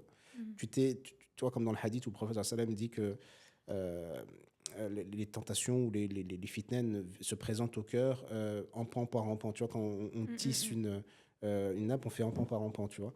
Et quand on accepte, il y a un point noir qui s'affecte dans notre cœur, et quand on refuse, il y a un point blanc. Et au bout d'un moment, bah, le cœur, il est soit très blanc, soit pas si blanc que ça, soit très noir. Si je multiplie les péchés, forcément, j'aurai moins envie de faire des bonnes actions et je serai plein de doutes, c'est s'égarer d'une certaine manière. Tu vois, l'égarement, c'est je refuse de suivre la voie d'Allah subhanahu wa ta'ala et je m'éloigne de lui. Mais c'est une volonté. Tu vois, c'est pas une punition. Parce que certains disent Allah, il m'a égaré. Allah, il peut guider, il peut égarer, c'est pas un souci. Mais je pense que la guidance et l'égarement viennent de notre volonté à nous. Quelqu'un qui veut être guidé, il sera guidé. Et quelqu'un qui est égaré, c'est quelqu'un qui n'a pas voulu être guidé. Tu vois, mais c'est une volonté, c'est une décision. Je ne veux pas entendre parler de toi au Dieu. Bah, pas de problème, je t'éloigne de moi en fait. Tu vois, et tu fais ta vie. Je te cherche, pas de problème, je me rapproche de toi et je vais te rapprocher de moi. Donc il y a cette idée où Dieu répond à nos demandes. Donc quelle est ta volonté? Qu'est-ce que tu veux réellement? Et c'est plus ça qu'il faut aller essayer de chercher auprès des gens. Et tout le monde n'a pas la réponse à cette question. Parfois, ça prend du temps à la trouver. Ok. Dans ton livre sur le célibat entre liberté et souffrance, tu reviens sur les différents types de célibat. De Ouais, mémoire, il y en a 4. c'est ça. Tu reviens également sur les causes du célibat. Parmi ces causes, tu évoques le cas de l'individualisme, de l'essor du développement personnel, de l'éloignement de la sunna, de la peur de l'engagement, du féminisme et encore de plein d'autres causes. Et tu reviens dans une troisième partie sur les conséquences du célibat et nous proposes des solutions et des conseils. Qu'est-ce qui t'a poussé à écrire cet ouvrage et pourquoi pour toi le féminisme est une cause de l'essor du célibat au sein de la population? Ok. Alors, ce qui m'a poussé à écrire ce livre, qui a été le premier d'ailleurs, c'est le Ouais, premier c'est le bouquin. premier. Euh, alors, une de mes spécialités, c'est le couple et la famille, mais c'est surtout le couple. Et je rencontre beaucoup de gens qui souffrent de leur célibat ou qui souffrent dans leur relation amoureuse. Euh, ils s'adressent aux gens qui souffrent du célibat. Parce que certains diront, il faut nous laisser tranquille, on en a marre de parler de célibat, c'est pas une souffrance, c'est pas une maladie, et si j'ai pas envie de me marier, oui, vous faites partie de la première catégorie. La première catégorie, c'est des célibataires qui assument leur célibat, qui le revendiquent, qui l'acceptent, qui n'en souffrent pas du tout, ou très peu. C'est-à-dire les conséquences du célibat les affectent peu par rapport aux avantages qu'ils ont d'être célibataires. Elles sont très heureuses, ces personnes, Et ce que je dis, et ça va peut-être un peu les rassurer dans le livre pour cette catégorie, c'est qu'il faut les laisser tranquilles. On ne leur prend pas la tête, il faut les laisser tranquilles, arrêter de leur parler de mariage. Ils ne veulent pas se marier pour le moment, ou peut-être jamais, mais pour le moment, ils ne veulent pas. On les laisse tranquilles, il faut arrêter de leur casser la tête. Donc, eux, ce n'est pas un souci. Moi, ce qui m'intéresse, c'est les trois autres catégories. C'est des catégories de personnes qui souffrent dans leur célibat. Et ce qui m'a intéressé, c'est d'essayer de comprendre qu'est-ce qui les fait souffrir, pourquoi elles souffrent, et quelles seraient donc les solutions pour les aider à ne plus être dans cette souffrance et à répondre à leurs besoins. Le mariage étant une solution, mais pas n'importe comment non plus. Parce qu'on voit aussi que les personnes mariées souffrent aussi. Donc c'est Ouais. une sorte d'une souffrance pour entrer dans une autre. Donc c'est pas la solution. Non, c'est une solution, mais tout dépend de comment tu l'adoptes et qu'est-ce que tu vas mettre en œuvre pour essayer d'atteindre ce que tu recherches, notamment un épanouissement, une tranquillité et une paix. Donc ce qui m'a poussé, c'est surtout que je rencontrais beaucoup trop de patientes, beaucoup trop de gens qui étaient en souffrance par rapport au célibat. Et je m'étais dit, voilà, à force de répéter la même chose, autant l'écrire et le rendre accessible, Au grand décortiquer public. quand même la problématique, essayer de comprendre d'où ça vient ou qu'est-ce qui a pu provoquer ça. Et donc, pour répondre à la deuxième question, le féminisme fait partie des causes, mais ce n'est pas la cause majeure ou principale, c'est une cause parmi des dizaines ou des vingtaines de causes différentes. Pourquoi le féminisme? Parce que le courant de pensée du féminisme, qui de base, pour moi, est venu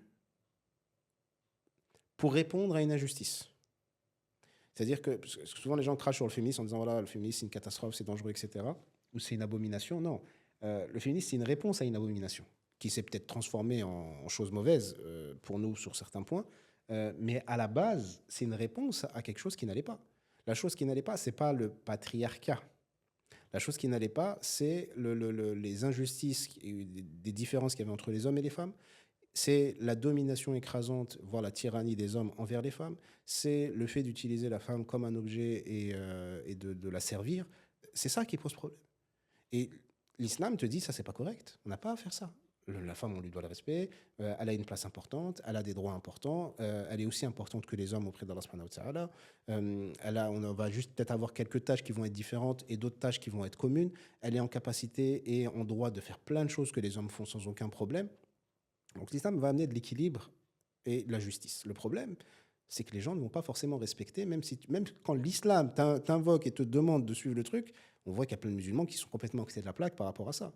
Tu as plein de musulmans qui sont musulmans, pratiquants, qui vont prier, qui lisent le Coran, qui ont même des connaissances ou qui enseignent parfois, et qui ne vont pas respecter du tout leur épouse ou leur fille. Ça, c'est pas l'islam. C'est le mauvais comportement d'homme. Parfois, c'est de la culture, c'est à cause de la culture. Parfois, c'est juste lui qui est mauvais, en fait, ou qui fait une mauvaise action ou qui a une mauvaise attitude. Et pour moi, donc, le féminisme, il est venu, d'un point de vue mondial, en réponse, parce que ce n'est pas que les musulmans ou les arabes qui sont comme ça, c'est les hommes, de manière générale, depuis la nuit des temps, se comportent mal envers les femmes. Et les femmes sont en souffrance et en difficulté par rapport à ça. Et certaines femmes se sont dit, bon, stop. Et en fait, quand elles ont dit stop, c'est plus possible, ce mouvement-là, moi, je l'applaudis. Pourquoi? Parce que c'est une bonne chose. C'est vous voulez faire cesser une injustice. Donc, il n'y a pas de mal là-dessus. Ce qui s'est passé, c'est que le mouvement s'est développé de plus en plus jusqu'à ce qu'on arrive aujourd'hui. Il y a plein de féminismes différents, parce que tous les féministes, parce qu'il y a hommes et femmes dans le mouvement, n'ont pas les mêmes positions, n'ont pas les mêmes idéologies, n'ont pas les mêmes croyances. Tu as certains féministes qui vont dire non, mais nous, on veut pas dominer les hommes, on va pas faire le truc qu'on a critiqué. On veut juste de la justice, de l'équité. Égalité, c'est compliqué. Mais de la justice, c'est possible. Égalité, c'est compliqué parce qu'on n'est juste pas pareil, en fait. C'est biologique. Il y a des choses que je peux faire que d'autres ne peuvent pas faire, hommes ou femmes. Il y a des choses que d'autres gens peuvent faire et que je ne peux pas faire. Et je ne vais pas chercher à dire tous les humains doivent être égaux, etc. Petite parenthèse, ce que va rechercher à faire les transhumanistes. Au bout d'un moment, c'est en gros l'homme robot. Hein. Mais bon, c'est un autre sujet. Désolé. Non, t'inquiète. Je Trop reviens aux féministes. intéressant. Donc, tu as quelques féministes qui vont dire non, on veut de la justice et on veut éviter les injustices. Pas de souci, ce féminisme, on va l'accepter. Il fait partie déjà de l'islam. Et puis, tu as d'autres féministes qui vont dire non, non, en fait, nous, pendant des millénaires, vous nous avez fait la misère. Maintenant, nous, on veut reprendre, on refuse et on refuse tout. Et on veut plus participer à rien. Et on veut créer un autre monde complètement différent où on est maître un peu de nous-mêmes. Là, on va dire ça va poser problème, votre projet. Au-delà de toute la pensée religieuse, d'un point de vue fonctionnel, ça va poser problème au bout d'un moment. Et on le voit que ça commence à poser problème. Et pour revenir au célibat, ce mouvement d'émancipation et de liberté, qui pour moi, encore une fois, est une bonne chose, a une conséquence une de ses conséquences, on va dire, néfastes, c'est de pousser les gens à un extrême d'émancipation et de liberté. Au point où je veux tellement être libre, autonome et complètement maître de moi-même que je refuse de partager ma vie avec qui que ce soit. Que je refuse le mariage. Pourquoi ? Parce que le mariage vient de la culture, ou la culture vient de la religion. Et dans la religion, il y a ça. Et puis, il y a des règles. Et puis, l'exemple que j'ai, moi, de mariage, il n'est pas très cool. Et les hommes, et mon père, il faisait la misère à ma mère. Et puis, les oncles, ils faisaient la misère à mes tantes. Et puis, mes frères, ils font la misère à leurs femmes. Moi, je ne veux pas de ça. Et ce qui est compréhensible. Hein. Si tu n'as que ça comme exemple, ça ne donne pas du tout envie. Et en plus de ça, moi, j'ai cette influence de, en fait, non, la femme, elle doit être libre, etc. Et tout ce mouvement-là du féminisme me donne les moyens de l'être. Je m'émancipe totalement. Le problème qui se pose, c'est que la recherche de liberté, pour moi, elle a du bon. Je pense que l'humain doit chercher à être libre. Mais ce n'est pas simple d'être libre. Et ce n'est pas simple d'être libre de manière équilibrée. C'est pas simple d'être libre, comme le disait, c'était Thucydide, je crois, ou Thucydide. C'est un philosophe grec qui disait se reposer ou être libre, il faut choisir. Tu vois, donc, soit tu cherches à être libre, soit repose-toi, mon frère. Pourquoi ? Parce que ça va te coûter de chercher à être libre. Ça va te demander des efforts, ça va te demander de l'énergie, ça va te demander de mener des combats. C'est dur de tendre vers l'autonomie et la liberté. Maintenant, en islam, qu'est-ce qu'on nous dit ? On nous dit que la liberté, c'est toujours la quête de l'homme, mais ce n'est pas la liberté absolue. C'est exactement ça. Tu vois ? Je me disais, il va me faire un discours moderne là, avec ses, Non. ses libertés. C'est pas la liberté Je absolue. dis, je vais l'attraper à la fin. Ouais. Pourquoi je l'ai invité, lui ? Donc, c'est pas la liberté absolue. La liberté absolue n'existe pas. Ouais, Ça n'existe pas. Maintenant, on peut tendre à être les plus libres possible ou être le moins pas libre possible, le moins esclave possible. La liberté n'existe pas dans le sens où on est obligé d'être soumis à quelque chose. Maintenant, l'islam, ce qu'elle dit en gros, je caricature un peu, c'est en gros, tu as plein de choix de soumission. Tu peux être soumis à tes passions, tu peux être soumis à tes désirs, tu peux être soumis aux hommes, tu peux être soumis aux lois, tu peux être soumis à l'argent, tu peux être soumis aux femmes, tu peux être soumis à ce que tu veux. Mais en te soumettant à Allah, tu te donnes les moyens, ou on te donne les moyens de te libérer de tout le reste. Exactement. Et être soumis à Dieu, c'est pas le truc de je suis un esclave avec une chaîne et une grosse boule et oh là là, et il me fouette et oh là là, c'est pas cool. Non, parce que nous, on a une image aussi de la servitude qui est pas bonne. On a une image de la servitude de l'esclave. Mais la servitude, c'est pas ça. Et en tout cas, la servitude avec Allah subhanahu wa ta'ala, c'est pas du tout ça. Donc Allah subhanahu wa ta'ala nous invite à nous libérer de tout le reste. C'est ça l'islam, c'est comment te libérer de tout le reste. Et dans le fait de te libérer de tout le reste, il y a comment être le plus autonome possible, en tant que femme et en tant qu'homme. Mais ça passe, par tout un désir et une volonté déjà de base, intellectuelle, puis par des actions physiques et morales au quotidien, et puis ça passe par certaines règles. J'ai des besoins physiologiques que j'ai besoin d'assouvir, je ne peux pas les assouvir hors cadre du mariage en tant que musulman. Totalement. Donc il faut que je me marie, que je sois un homme ou une femme. Alors, oui, vous vous mariez juste pour faire des câlins, ou pas que. On se marie pour faire des câlins parce qu'on en a besoin, mais pas que. On se marie aussi parce qu'on a besoin d'une personne à nos côtés. On se marie aussi pour fonder un foyer. On se marie aussi pour se construire et cheminer ensemble. On se marie aussi parce que ensemble, on est plus fort et on va plus loin que tout seul dans son coin. On se marie aussi pour régler toutes les problématiques que je ne peux pas régler tout seul. Mais le mariage ne m'empêche pas de régler les problèmes que je peux régler tout seul. Les problèmes que je peux régler tout seul, je les règle déjà tout seul. Le mariage va m'aider à mieux régler les problèmes que je règle tout seul et à régler les problèmes que je ne peux pas régler tout seul. Et ça passe par le fait de rentrer en union avec l'autre. Et on ne peut pas rentrer en union n'importe comment. C'est-à-dire que le truc de je fais ce que je veux, tu fais ce que tu veux, en fait, ce n'est pas équilibré du tout, ce n'est pas sain. Et ça va nous mener droit dans le mur. Je ne peux pas faire ce que je veux. Et tu ne peux pas faire ce que tu veux. Et ce n'est pas ne pas être libre que de ne pas faire ce qu'on veut. Parce que faire ce qu'on veut, c'est surtout pas être libre. Tu vois, si je commence à faire tout ce que j'ai envie, ce n'est pas la liberté. C'est une autre forme de soumission, mais qui va être plus liée au désir, aux passions, aux pulsions. Et ça va être problématique. Totalement d'accord. Tu t'es bien rattrapé. La meuf qui allait le démarrer. Ouais, je vois ça. Ouais, parce que je me disais quand même. Ouais, il défend le féminisme, il critique pas dans le bouquin, mais là, il défend. Non, j'essaie d'être le plus honnête possible. C'est-à-dire que dans le mouvement, il y a des bonnes choses, il y a des mauvaises choses. Et dans le démarrage du mouvement, il y avait quelque chose qui vient en réponse à quelque chose qui est encore plus mal. Et souvent, nous, quand on critique le féminisme, on critique toutes les déviances ou les dérives du féminisme à juste titre, mais on oublie d'où il vient le féminisme. C'est-à-dire que c'est comme si, tu vois, c'est tous des discours de mecs qui te disent « Ouais, les femmes d'aujourd'hui, tatati. » Ouais, mes frères, quel homme t'es toi aussi ? Donc, les femmes d'aujourd'hui, il y a des trucs qui posent problème, mais les hommes d'aujourd'hui et d'antan, il y avait plein de trucs qui posaient problème. Et c'est parce qu'il y a des trucs qui posaient problème qu'il y a des trucs qui posent problème aujourd'hui, qui posaient pas problème avant, en fait, Ouais. mais qui ont été déclenchés par ça. Et l'idée, c'est pas d'entrer dans c'est les hommes ou c'est les femmes, c'est juste d'assumer au maximum, d'être le plus honnête possible en essayant d'être le plus juste possible. Mais c'est surtout d'assumer sa responsabilité et de se dire, OK, en tant qu'homme, moi j'aimerais une femme comme ceci, comme ce. OK, bah, sois l'homme qui peut avoir tel type de femme. Arrête d'attendre que le truc y vienne et toi tu fais aucun effort. Moi en tant que femme, j'aimerais être autonome, libre, pas écrasé par pas avoir un mec tyrannique, etc. Pas de problème. Bah, sois une femme indépendante, autonome, mais accepte aussi l'idée que tu auras besoin d'un homme. Mais ça remet pas en cause tout le travail que tu as fait à côté. Et avoir besoin d'un homme ou avoir besoin d'une femme, c'est pas péjoratif, c'est pas réducteur, c'est pas rabaissant, c'est juste humain. Voilà, voilà. Non, c'était très clair. Qu'est-ce que tu penses de l'industrie du développement personnel? Alors, on va pas se faire que des copains aujourd'hui, en fait. Alors, l'industrie du développement personnel. Encore, tu as été soft sur la question du féminisme. Je suis un peu plus Ouais. radicale et ferme que toi. Bah, vas-y. Mais Si tu veux. j'ai un podcast qui sera prévu que Ok. pour ça. Non, après, parce que là, on n'a pas le temps de développer, mais on peut faire des critiques plus violentes et plus graves. En fait, moi, mon inquiétude, alors des fois, on me reproche d'être un peu trop doux, peut-être. Mon inquiétude, c'est d'être injuste. Non, t'es nuancé. Voilà. T'es pas... J'essaie d'être. Mais pourquoi? Parce que j'essaie d'être le plus nuancé possible, parce que c'est pas blanc ou noir. Même dans du mal, il y a du bien. Tu vois, donc rentrer dans une position catégorique d'opposition, j'entends, je comprends et je respecte la personne qui peut être là-dedans. Et je pense que ça a même du bon.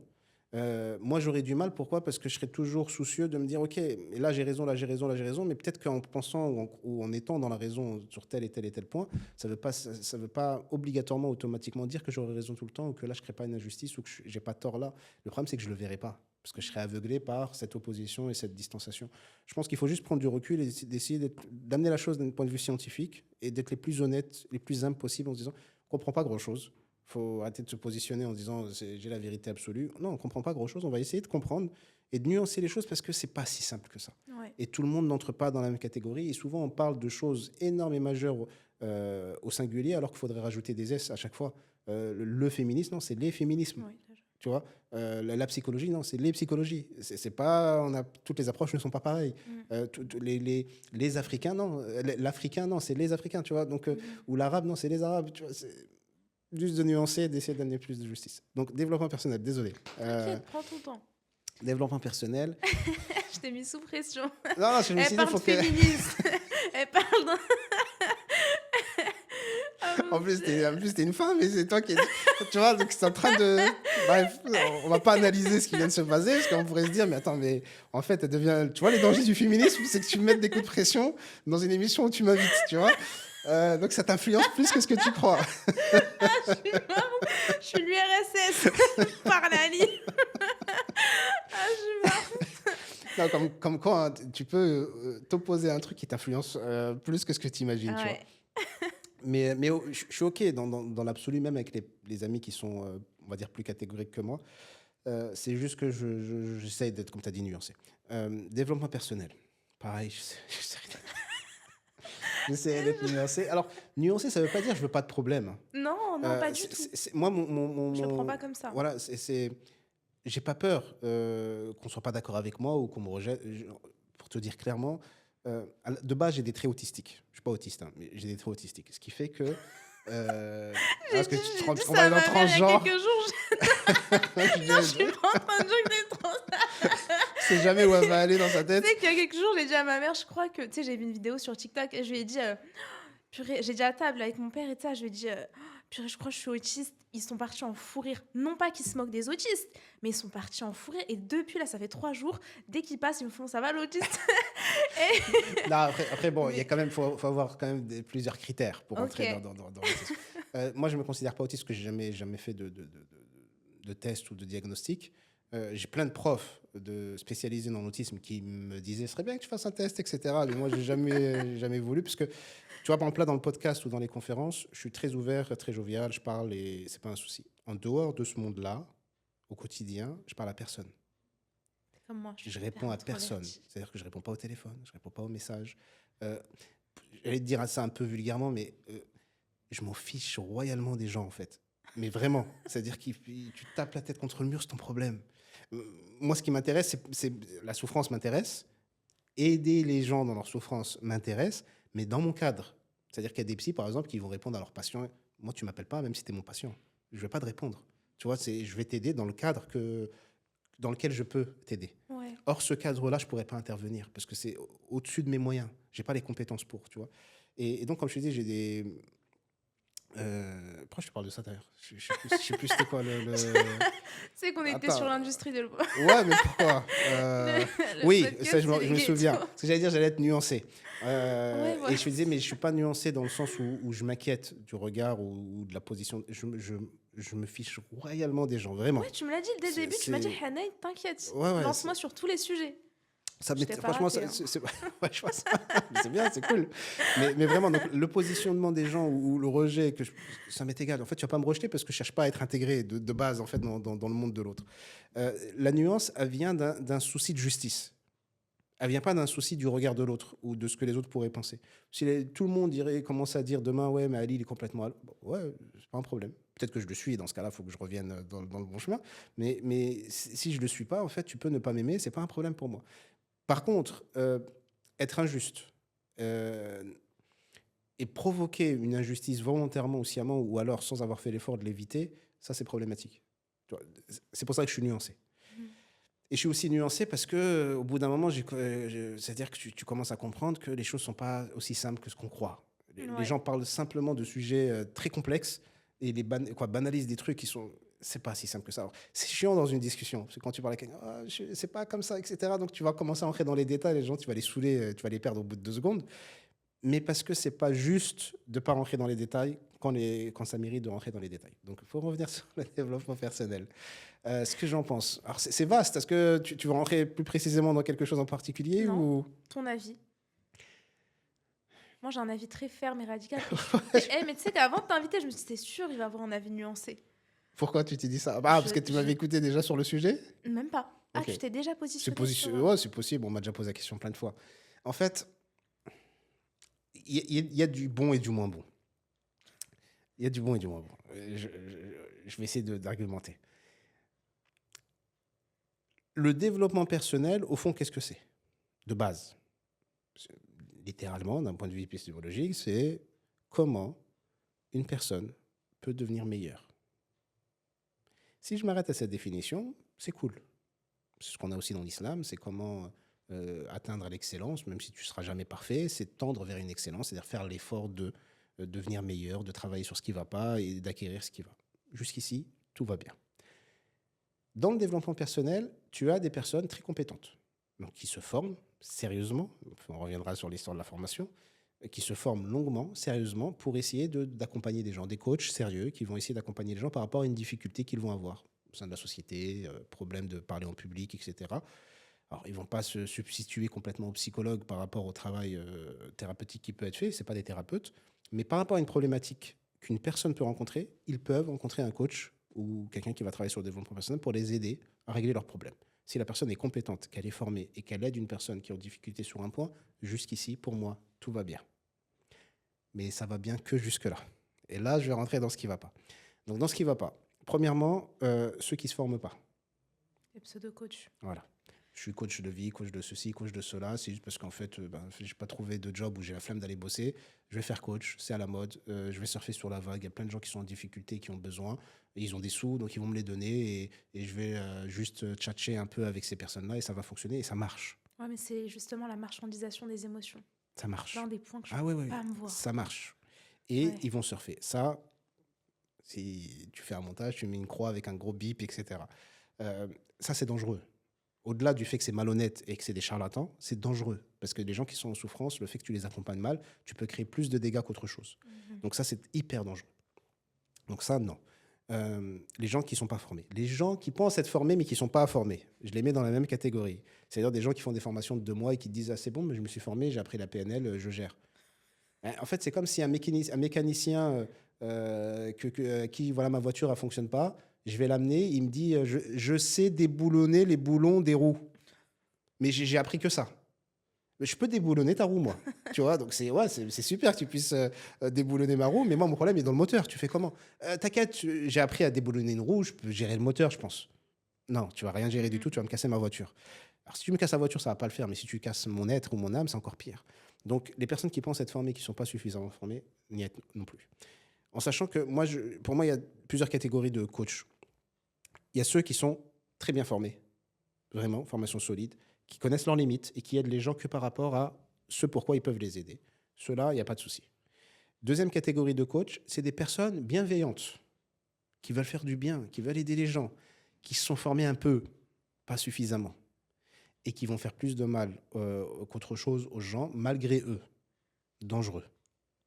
Troisième catégorie, c'est les charlatans. C'est des gens pas formés ou qui se sont formés à peine, qui savent qu'ils ne sont pas à la hauteur, qui savent que c'est n'importe quoi ce qu'ils font et qu'ils sont juste en train de manipuler les gens. Ils profitent de la souffrance des gens. Danger plus plus. Les deux derniers sont dangereux, hein. Donc je les mets dans la même catégorie de danger. Donc ça, c'est un problème. Autre problème qui se pose dans le développement personnel, je t'ai parlé d'épistémologie ou d'un point de vue de base, la définition, c'est cool. Mais derrière le mouvement du développement personnel, il y a un autre truc qui n'est pas cool du tout, d'un point de vue islamique. Le premier truc qui n'est pas cool, c'est devenir maître de soi-même. Tu vois, on met une croix sur Dieu et on va essayer d'être son propre Dieu. Anti-islamique, donc hyper dangereux d'un point de vue spirituel. Autre problème qui se pose dans le courant du développement personnel, c'est le fait d'alimenter tout le modernisme actuel qui pousse à l'individualisme dont on a un tout petit peu parlé tout à l'heure et dont je parlais dans le bouquin, où en gros, l'autre, les autres, le groupe et la société, c'est pas important. La seule chose qui est importante, c'est mon épanouissement personnel. Moi, il faut que je sois heureux, il faut que je sois épanoui, quel que soit le prix que ça paye. Ma famille, elle est malheureuse, c'est leur problème. La société, elle n'est pas bien, c'est leur problème. Et moi, je suis dans un individualisme pur et dur qui tend à m'aider à atteindre cet épanouissement divin que je recherche. Divin, c'est peut-être pas le bon mot parce qu'il n'y a pas de Dieu dans le développement. Et le danger qu'il y a dans la communauté, c'est que des gens vont quand même intégrer Dieu pour atteindre ce truc-là, tu vois. Et c'est encore plus vicieux parce qu'on va te donner quelques versets, quelques hadiths, quelques trucs, quelques mots qui passent religieusement. Mais en fait, l'objectif, c'est pas Dieu. Tu vois, c'est comme utiliser Dieu pour atteindre le bonheur. Mais le but du musulman, c'est pas d'être heureux. Le but du musulman, c'est de servir Dieu, même s'il n'a pas besoin qu'on le serve, mais c'est d'être dans la servitude et d'être dans la soumission. Si dans la servitude, je suis heureux, tant mieux. Mais ce n'est pas l'objectif. Alors que eux, c'est comment on utilise Dieu, comment on utilise la religion pour atteindre un objectif qu'on va placer au-dessus de Dieu et de la religion. Anti-islamique aussi, hyper dangereux. Et donc dans le mouvement profond du développement personnel, il y a quelque chose qui pousse à l'individualisme poussé à son paroxysme, à son excès. Le fait de réfuter, de mettre de côté tout le côté spirituel et tout le côté religieux, ou en tout cas le lien que tu as avec Dieu, et d'alimenter en réalité aujourd'hui, le libéralisme aussi, d'une certaine manière. Tu vois, parce qu'on va te dire non, mais nous, on n'est pas forcément dans la consommation. Ben, si, vous êtes dans la consommation du bonheur. Vous êtes dans la consommation de l'épanouissement. Vous êtes dans la consommation de l'individualisme. C'est une autre forme de consommation et qui va de pair avec tout le côté libéraliste. Autre chose, qui peut aussi poser problème dans le développement personnel, c'est, comme tu as dit tout à l'heure, le fait de manipuler les gens. Tu vois, il y a une différence entre convaincre et persuader. C'est pas la même chose. Si je te respecte et qu'on n'est pas d'accord sur un sujet ou qu'on débat sur un sujet, je vais essayer de te convaincre. Et ça va être respectueux envers ta personne. Pourquoi ? Parce que je vais juste amener des arguments pour essayer de faire en sorte que, si ces arguments, je crois qu'ils sont solides et suffisants, que ça te convainc à tendre vers cette direction. Ou alors, si toi, tes arguments sont plus solides et plus importants que les miens, c'est moi qui vais tendre vers ta position. Comme le disait l'imam Shafi'i, parce qu'il faisait pas mal de débats et on disait, mais comment tu fais pour remporter tous tes débats ? Il disait, mais j'ai jamais eu l'intention de les gagner. Je cherche la vérité, en fait. Moi, mon seul objectif, c'est de trouver la vérité. L'intention, elle est importante. Et là, on est dans le fait de convaincre l'autre. La persuasion, c'est diabolique. Tu vois, c'est pas comment te convaincre. Non, c'est comment utiliser ton affect, tes émotions pour te manipuler et t'emmener dans une place à laquelle tu voulais pas aller à la base. La persuasion, c'est ce qui est utilisé par les marketeurs pour te vendre un produit. Tous les marketeurs, et tu le vois, tu sais, alors, là, je fais une association, mais tous les coachs ne sont pas forcément là-dedans, mais peuvent l'être. En tout cas, tous les mauvais coachs sont dedans, on va dire ça comme ça. Ouais. Quand ils veulent vendre leur service ou quand ils veulent vendre un produit, ils sont dans la persuasion. Ils ne sont pas dans le fait de convaincre. Pourquoi? Parce que c'est la persuasion qui fonctionne avec la masse. Les gens, ils ne veulent pas être convaincus. Si moi, je me casse la tête à convaincre les gens, je vais juste me fatiguer, je vais saouler les gens et ils vont partir. Ça ne va pas les intéresser. Les gens, ils ont besoin d'être persuadés. C'est pour ça qu'on te dit qu'il faut faire un storytelling sur ton site, il faut qu'il y ait un axe émotionnel qui monte puis qui redescend. Tous ces trucs-là, parce que ça touche à l'affect de la personne et que c'est ça qui pousse à l'action. La plupart des gens, les humains sont des êtres émotionnels et la plupart des gens sont soumis à leurs émotions. Oui. Tu vois.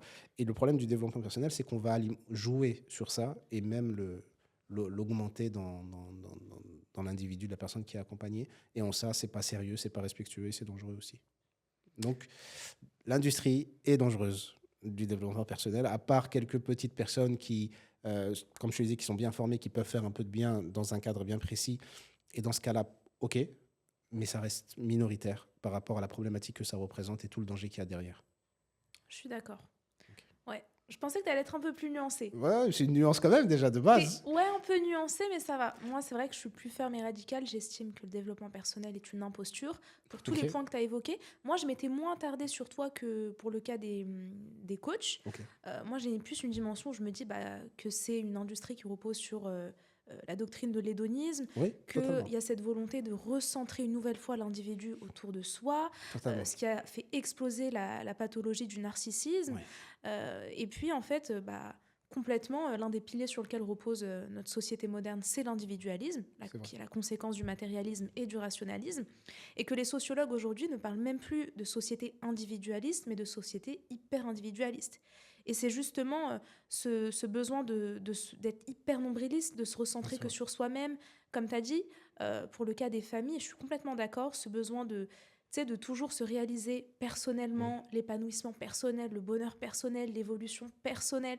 Et tu le vois au point où ça ne concerne pas que la communauté musulmane, ça concerne toute l'humanité. tout le monde, Et tu vois que des gens ne se sentent plus concernés par les guerres, par les génocides, par la pauvreté, par l'écologie.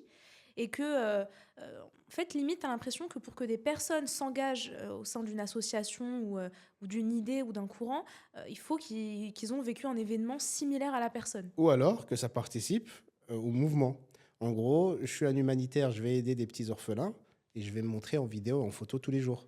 Mais en fait, c'est bien d'aider les orphelins. Je ne dis pas que c'est mal. Mais pourquoi je le fais? Si je le fais en fait pour alimenter mon image et par ostentation, en fait, ça participe à ce narcissisme dont on est en train de parler. Et il y a une recrudescence de narcissisme, c'est vrai, depuis 40, 50 ans. Ouais.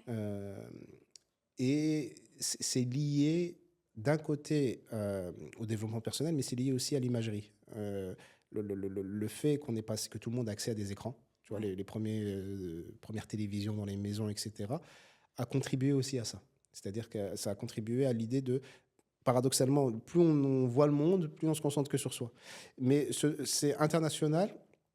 Tu as quelques cultures, alors tout le monde est touché en réalité, mais tu as quelques cultures qui vont être un peu plus préservées que les autres. Alors, de base, par exemple, la culture berbère, arabo-berbère, de base, c'est une culture sociale et de groupe. Elle a complètement été détruite justement par le modernisme, et où maintenant, même dans ces sociétés-là, tout le monde pense qu'à lui et on ne pense plus communauté, on pense soi. Les pays d'Afrique, certains sont encore un peu préservés, même s'ils sont touchés, et ça fait des dégâts. Mais dans les cultures, par exemple, chinoises, il y a un truc qui est intéressant d'un point de vue psychologique.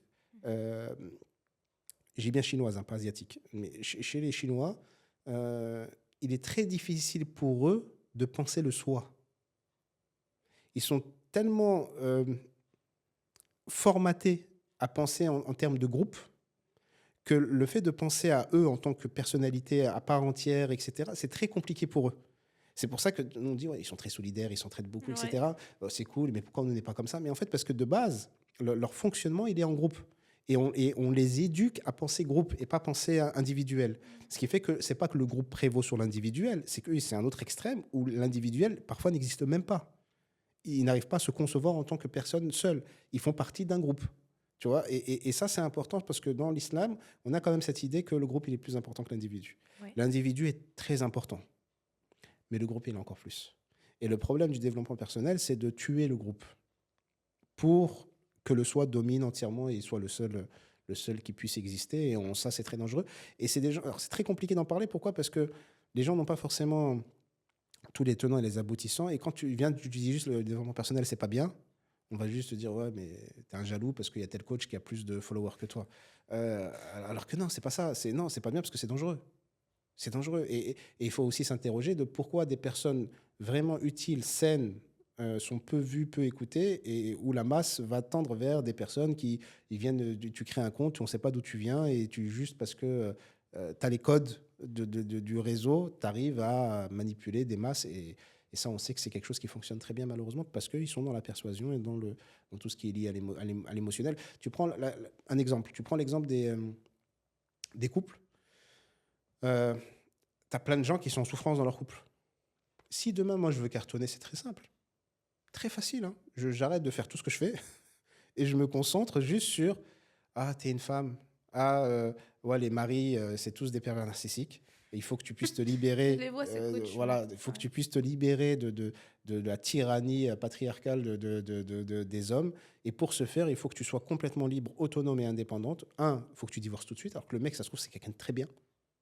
Il a peut-être été maladroit sur des trucs. Il y a peut-être des trucs à changer chez lui, oui. Il y a des petits trucs qui vont. Mais moi, je vois des couples régulièrement. Des fois, je vois la femme avant que je vois le couple. T'écoutes la femme, tu te dis, ah ouais, franchement, elle est mariée avec un mec.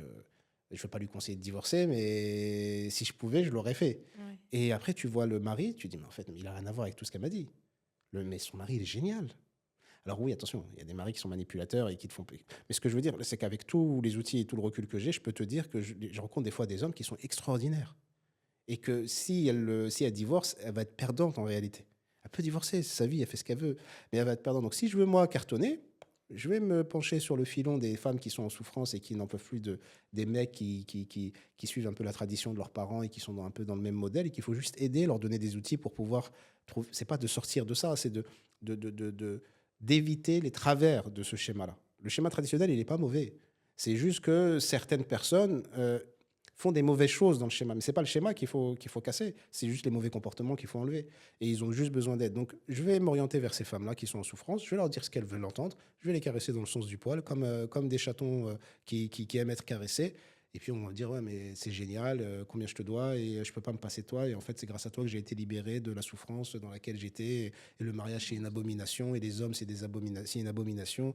Et la liberté, c'est vrai que c'est l'autonomie. J'ai jamais été aussi heureuse que depuis que j'ai divorcé. J'ai voyagé, je vais au restaurant, je vais au cinéma, je vais voir mes copines. C'est génial.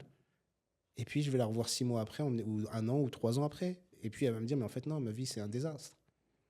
L'équilibre que je ne m'étais même pas rendu compte de la richesse que j'avais, en fait, dans l'équilibre du foyer. Oui, tout n'allait pas bien. Oui, il y avait des trucs à changer. Et des trucs dont l'autre était responsable, des trucs dont moi j'étais responsable, des trucs dont on était responsable tous les deux, qu'on aurait dû changer ou sur lesquels on aurait pu travailler, mais on ne se rend pas compte. Tu sais, c'est comme l'accès au bonheur. En réalité, au fond, il est accessible pour tout le monde. Tu n'as pas besoin d'être riche pour être heureux. Oui. Tu n'as Ouais, pas besoin de totalement d'accord. connaissances pour être heureux. Tu n'as pas besoin d'un toit pour être heureux. Ce qu'il faut pour Tranquille, être heureux et tranquille. être... Ça de nous dire, ouais, pas d'argent. Écoutez, il est fatigué. Ça fait longtemps qu'on discute, il commence à divaguer, tout va bien. Non, ce que je veux dire, c'est que... dis tranquille. T'as Non, pas mais j'ai besoin compris. de bonne santé pour être heureux. T'as pas besoin de vivre pour être heureux. Non, on va pas aller jusque-là. C'est que, ce que je veux Non, dire, mais c'est que j'ai compris la le bonheur, nuance. il est accessible. Pourquoi? Parce que ce qui peut te permettre d'être heureux et épanoui, il n'est pas accessible à tous. C'est faux. Parce que tu as des gens ils vivent des vies, qui subissent, notamment ceux qui sont dans des situations de guerre, etc. Ils ne sont, Ouais, pas- ouais. ils sont pas heureux. Ils vont pas être heureux dans la tragédie qu'ils sont en train de vivre. Donc, eux, on les sort de l'exemple. Mais beaucoup de gens euh, ont les moyens d'être très heureux et très épanouis. Et ce qui peut les rendre heureux et épanouis est déjà présent. Et c'est gratuit. Mais ils ne le voient pas. Mm, Et ils mm. vont rechercher continuellement autre chose pour pouvoir trouver cet épanouissement. Ils vont juste s'épuiser en énergie, en temps, en argent, pour atteindre quelque chose auquel ils avaient déjà accès au début. Comme les gens qui te disent, voilà, prenons quelqu'un qui vit dans une famille, alors oui, pas totalement dysfonctionnelle, c'est-à-dire il y a un père, une mère, des frères, des sœurs, ça se chamaille, des fois ça s'embrouille, des fois le père il est relou, des fois la mère elle est chiante. Ok, mais il y a de l'amour, il y a un cadre, ils essayent d'éduquer leurs enfants du mieux que possible et ils essaient de les accompagner au mieux. Bah, tu vas voir, toi en tant que gosse, dans cette famille, le désir de quitter ce foyer en disant j'en peux plus. c'est l'enfer, j'en ai marre, parce que je fais pas ce que je veux, parce qu'on me saoule, parce qu'on m'embête, parce qu'on me demande de faire des trucs qui me saoulent, etc. Je veux me libérer de ça. Et puis quand tu quittes ça, tu es heureux, ou tu crois être heureux, parce Mhm. que c'est génial. T'as plus tous les trucs qui te saoulaient avant, et tu es complètement, entre guillemets, là, tu es dans une apparence de liberté. Mais au bout d'un moment, quand tu restes là-dedans, tu vas voir que tu es le plus malheureux du monde. Pourquoi se dire, mais en fait, c'est triste, il n'y a personne chez moi. Même les disputes avec ma sœur, elle me manque. Les disputes avec mon père quand il m'engueulait ou qui m'insultait peut-être même. C'est pas cool et c'est pas OK, hein, mais il m'a mal parlé. Mais en fait, ça me manque parce que là, tout seul, la solitude, c'est terrible comme épreuve. Et la solitude, elle est plus compliquée que la plupart, pas toutes, mais la plupart des situations difficiles qu'on peut avoir au sein d'un foyer. Et on se rend compte qu'en fait, une famille, c'est génial. Tu vois, mais ça, on s'en rend compte qu'une fois qu'on l'a quitté ou qu'on l'a plus. C'est pour ça que des gens qui se plaignent de leurs parents, une fois qu'ils décèdent, bah, ils se disent mais là, je suis le plus triste du monde, j'ai pas profité, je regrette, j'aurais dû. Et j'avais accès, en fait, tout ce que je désire aujourd'hui, je l'avais. Mais je m'en rendais pas compte et j'en ai pas joui suffisamment. Ok, même si j'ai encore d'autres avis, mais je pense qu'on va pas développer. Je pense qu'on est sur la fin. Ok. Ouais, je pense qu'on n'aura pas le temps de finir d'autres questions. Tu as une plateforme qui s'appelle Islam et Psycho, dans Ouais, laquelle tu proposes plusieurs formations destinées à exact. la communauté musulmane. Est-ce que tu peux Pas nous que. en dire un peu plus? Ouais, alors c'est destiné principalement à la communauté musulmane, mais pas que. Ok. C'est ouvert à tous. Alors la plateforme Islam et Psychologie, c'est une académie en ligne où, en fait, c'est parti d'où où je propose des formations et des thérapies digitales. Mais d'où c'est parti, c'est que je reçois, alhamdoulilah, beaucoup de demandes. Inch'Allah. Euh, Ouais, Allah le le problème, mérite. c'est que je ne peux pas répondre à toutes les demandes que je reçois. C'est physiquement impossible. Et je m'étais dit, voilà, je vais prendre les demandes que je reçois le plus. Je vais en faire des cours, des formations ou voire même des thérapies digitales que je vais enregistrer. Comme ça, tous ceux que je ne peux pas accompagner, au moins, ils pourront avoir accès à des outils via le biais des formations en ligne. Pour certains, ça suffit amplement. Ils n'ont pas besoin de thérapie. Ils suivent le Inch'Allah. cours et ça leur suffit. D'autres, ça va être une aide. Ils auront peut-être besoin d'un petit accompagnement, d'un petit soutien, mais ça va contribuer, ça va les aider grandement. Et l'idée, c'était de répondre aux besoins des gens. Donc, il y a une formation sur la préparation au mariage pour les célibataires, mais aussi pour les mariés, parce que dans cette formation-là, c'est surtout comment mieux gérer sa vie de couple, comment mieux comprendre le partenaire. Donc ça peut être comment gérer des conflits, l'intimité, la psychologie de l'homme, de la femme, les interactions dans une relation de couple et dans une relation familiale. T'as tout un pack de formations où c'est plusieurs formations sur l'éducation des enfants. Donc ça part de la petite enfance avec les théories de l'attachement jusqu'à la fin de l'adolescence et l'éducation sexuelle pour les adolescents. Et une autre formation sur la gestion des conflits. Celle-ci, elle est pour tout le monde. Couple, famille, travail. Comme dans ton livre, hein. Voilà, c'est Elle est exactement. vraiment axée Bah, sur tout le monde, hein. le livre, il est tiré, basé de cette formation que j'avais faite. Ok. La formation, je l'avais faite avant le bouquin. Il y a une thérapie digitale que j'ai mis en place sur les addictions comportementales. Donc, tous ceux qui ont des addictions qui est liées à la pornographie, aux jeux vidéo, aux jeux d'argent, etc. C'est une thérapie digitale, donc en gros, il y a des cours, mais il y a aussi des exercices à faire pour Trop accompagner les bien. gens. Ils ont aussi un groupe entre eux où ils peuvent discuter, se motiver, etc. Il y a un autre pack, c'est sur le cheminement spirituel. Parce que comme je te disais, moi, mon dada, c'est d'intégrer la spiritualité à la psychologie. C'est vrai que tu es un psychologue musulman assumé, hein. Oui, oui, oui, totalement, totalement. Machallah. Et ma position, c'est tu peux pas faire sans. C'est-à-dire que en tant que croyant, tu peux pas faire sans, et quand tu accompagnes des croyants, tu peux pas faire sans. Donc pour Mm. moi, c'est terrible de voir des praticiens qui te disent non, la religion, on la met de côté, on va juste l'accompagner par rapport à son trouble psychique. Mais si la religion, c'est toute sa vie, tu mets de côté toute sa vie, tu peux pas l'accompagner correctement ou tu pourras pas l'aider correctement. Donc un, il faut accepter et prendre en compte, et deux, on peut même utiliser la religion et la croyance, parce que j'estime que si on croit en Dieu, c'est que ce qu'il nous a dit est la vérité. Et si ce qu'il nous a dit est la vérité, dans ce cas-là, c'est ce qu'il faut faire pour aller mieux. Il faut juste le décortiquer, le mieux le comprendre et l'analyser. Donc, il y a des formations sur le cheminement spirituel. Et puis, une dernière formation sur la psychologie islamique. Donc là, c'est plus une formation académique.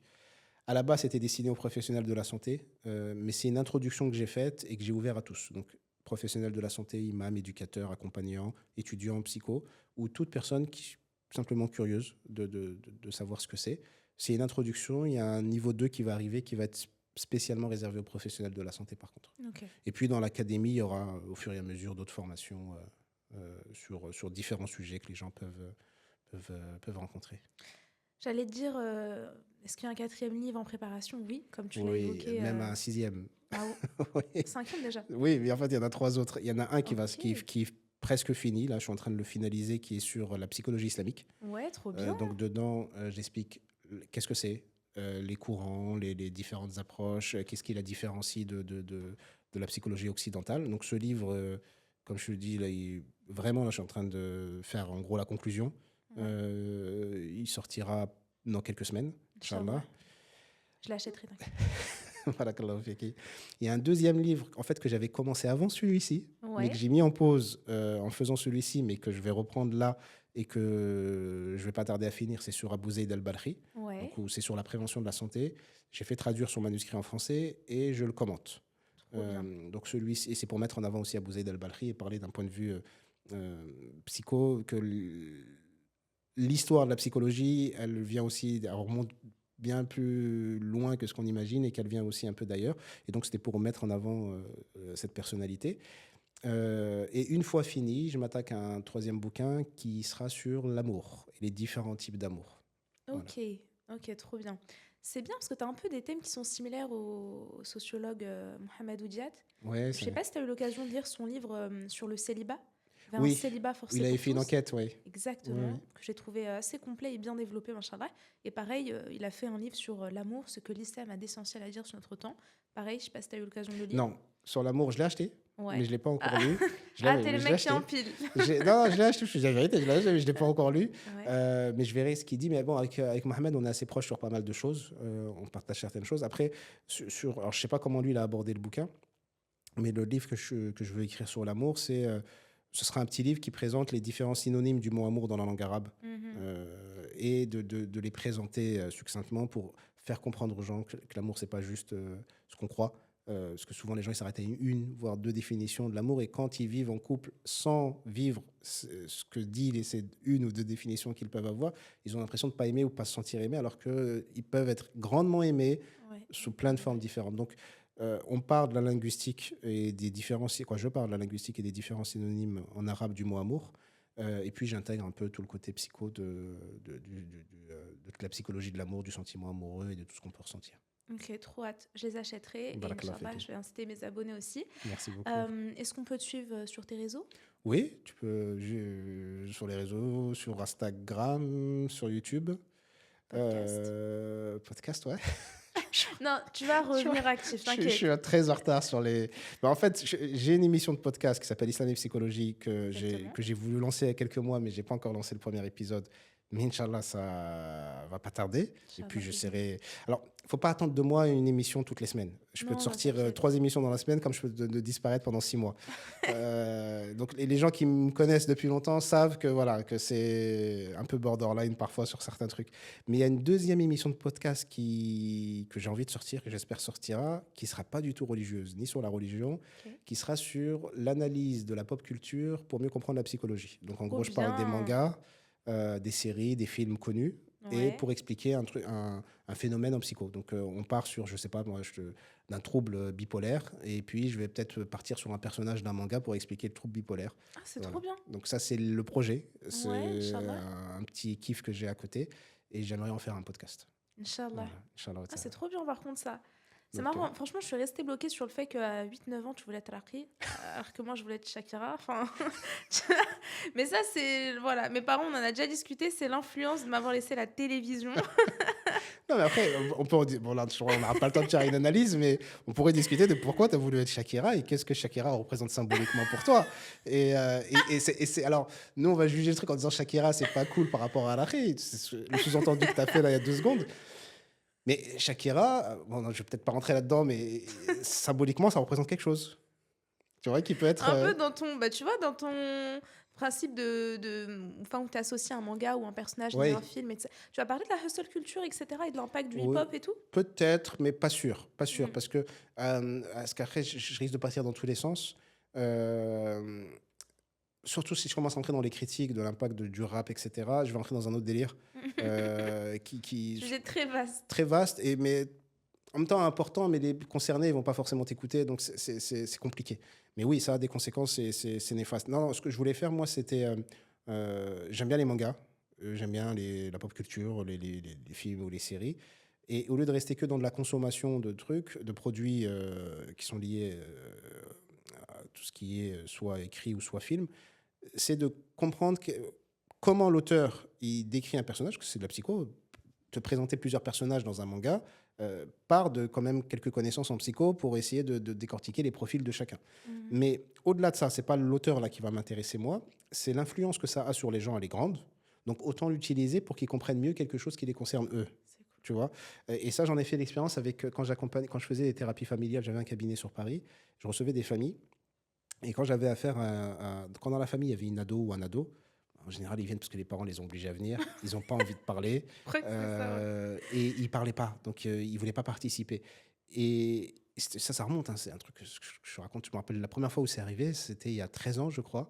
J'avais des parents avec la fille de la dame, et qui était la belle-fille du monsieur. Elle ne voulait pas du tout participer à la séance, mais elle était présente.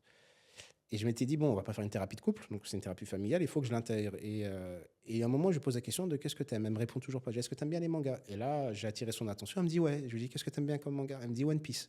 Je dis, alhamdoulilah, elle me parle du manga que je connais le mieux, parce qu'elle m'aurait dit un manga que je connais pas, tu vois. Ouais, alhamdoulilah, parce que je voulais chercher, tu vois, un truc Classique, ouais. pour faire un lien, mais elle m'aurait dit un manga que je connaissais pas, je serais en galère, tu vois. Mais je connais bien One Piece. Donc, elle me parle de One Piece. Je dis, ah, bah, c'est génial, mais moi, je regarde One Piece. Quoi, vous regardez One Piece? Bah ouais. Donc, déjà, elle était surprise. Ben, agréablement, elle était contente, donc elle commence un peu à sourire et à parler avec moi. Ses parents la regardent en disant, mais ça fait plusieurs séances, tu dis pas un mot, t'as pas envie de venir, et là, t'as l'air, on dirait que tu parles à un pote au collège. Trop bien. Et je commence à me poser la question de, ok, c'est qui ton personnage préféré? Ouais, c'est lui. Ah, et tu vois, en fait, quand elle m'a dit c'est lui, déjà, Mhm. j'ai compris plein de trucs très rapidement. Quoi, j'ai compris? J'ai eu une intuition et une théorie très rapidement que j'ai cherché à valider derrière. Parce que le personnage dont elle me parle, c'est un personnage qui déteste son père, parce qu'il se sent abandonné par son père, qui a été adopté par un autre homme dans un équipage, c'est un pirate, hein, mais qui a été comme adopté par un autre homme qu'il considère comme son père, mais qui n'est pas son vrai père. Et là, j'ai en face de moi une fille qui est avec un père qui l'a abandonné, réel, biologique, ou en tout cas qui ne la voyait pas suffisamment, et qui l'a rejeté. Puis un beau-père qui se marie avec sa mère, mais qui essaye de l'adopter d'une certaine manière. Et elle, en gros, a voulu qu'il soit un peu comme le beau-père de l'autre dans le manga. Et puis, donc, je commence à parler au monsieur, vous connaissez One Piece et tout? Non, bah, ce serait bien que vous regardiez avec votre fille One Piece. Et la petite, elle se dit, mais c'est super comme prescription médicale, ça, de regarder un manga. Et en C'est fait, marrant de fou. on est Mais parti ta sur. technique, elle est mortelle, Mais machallah. ça marche avec les ados, ça marche avec les adultes qui sont fans de manga. Et ça, je l'ai Il y en fait a aussi plein, hein. avec des couples. Ouais, il y en a plein.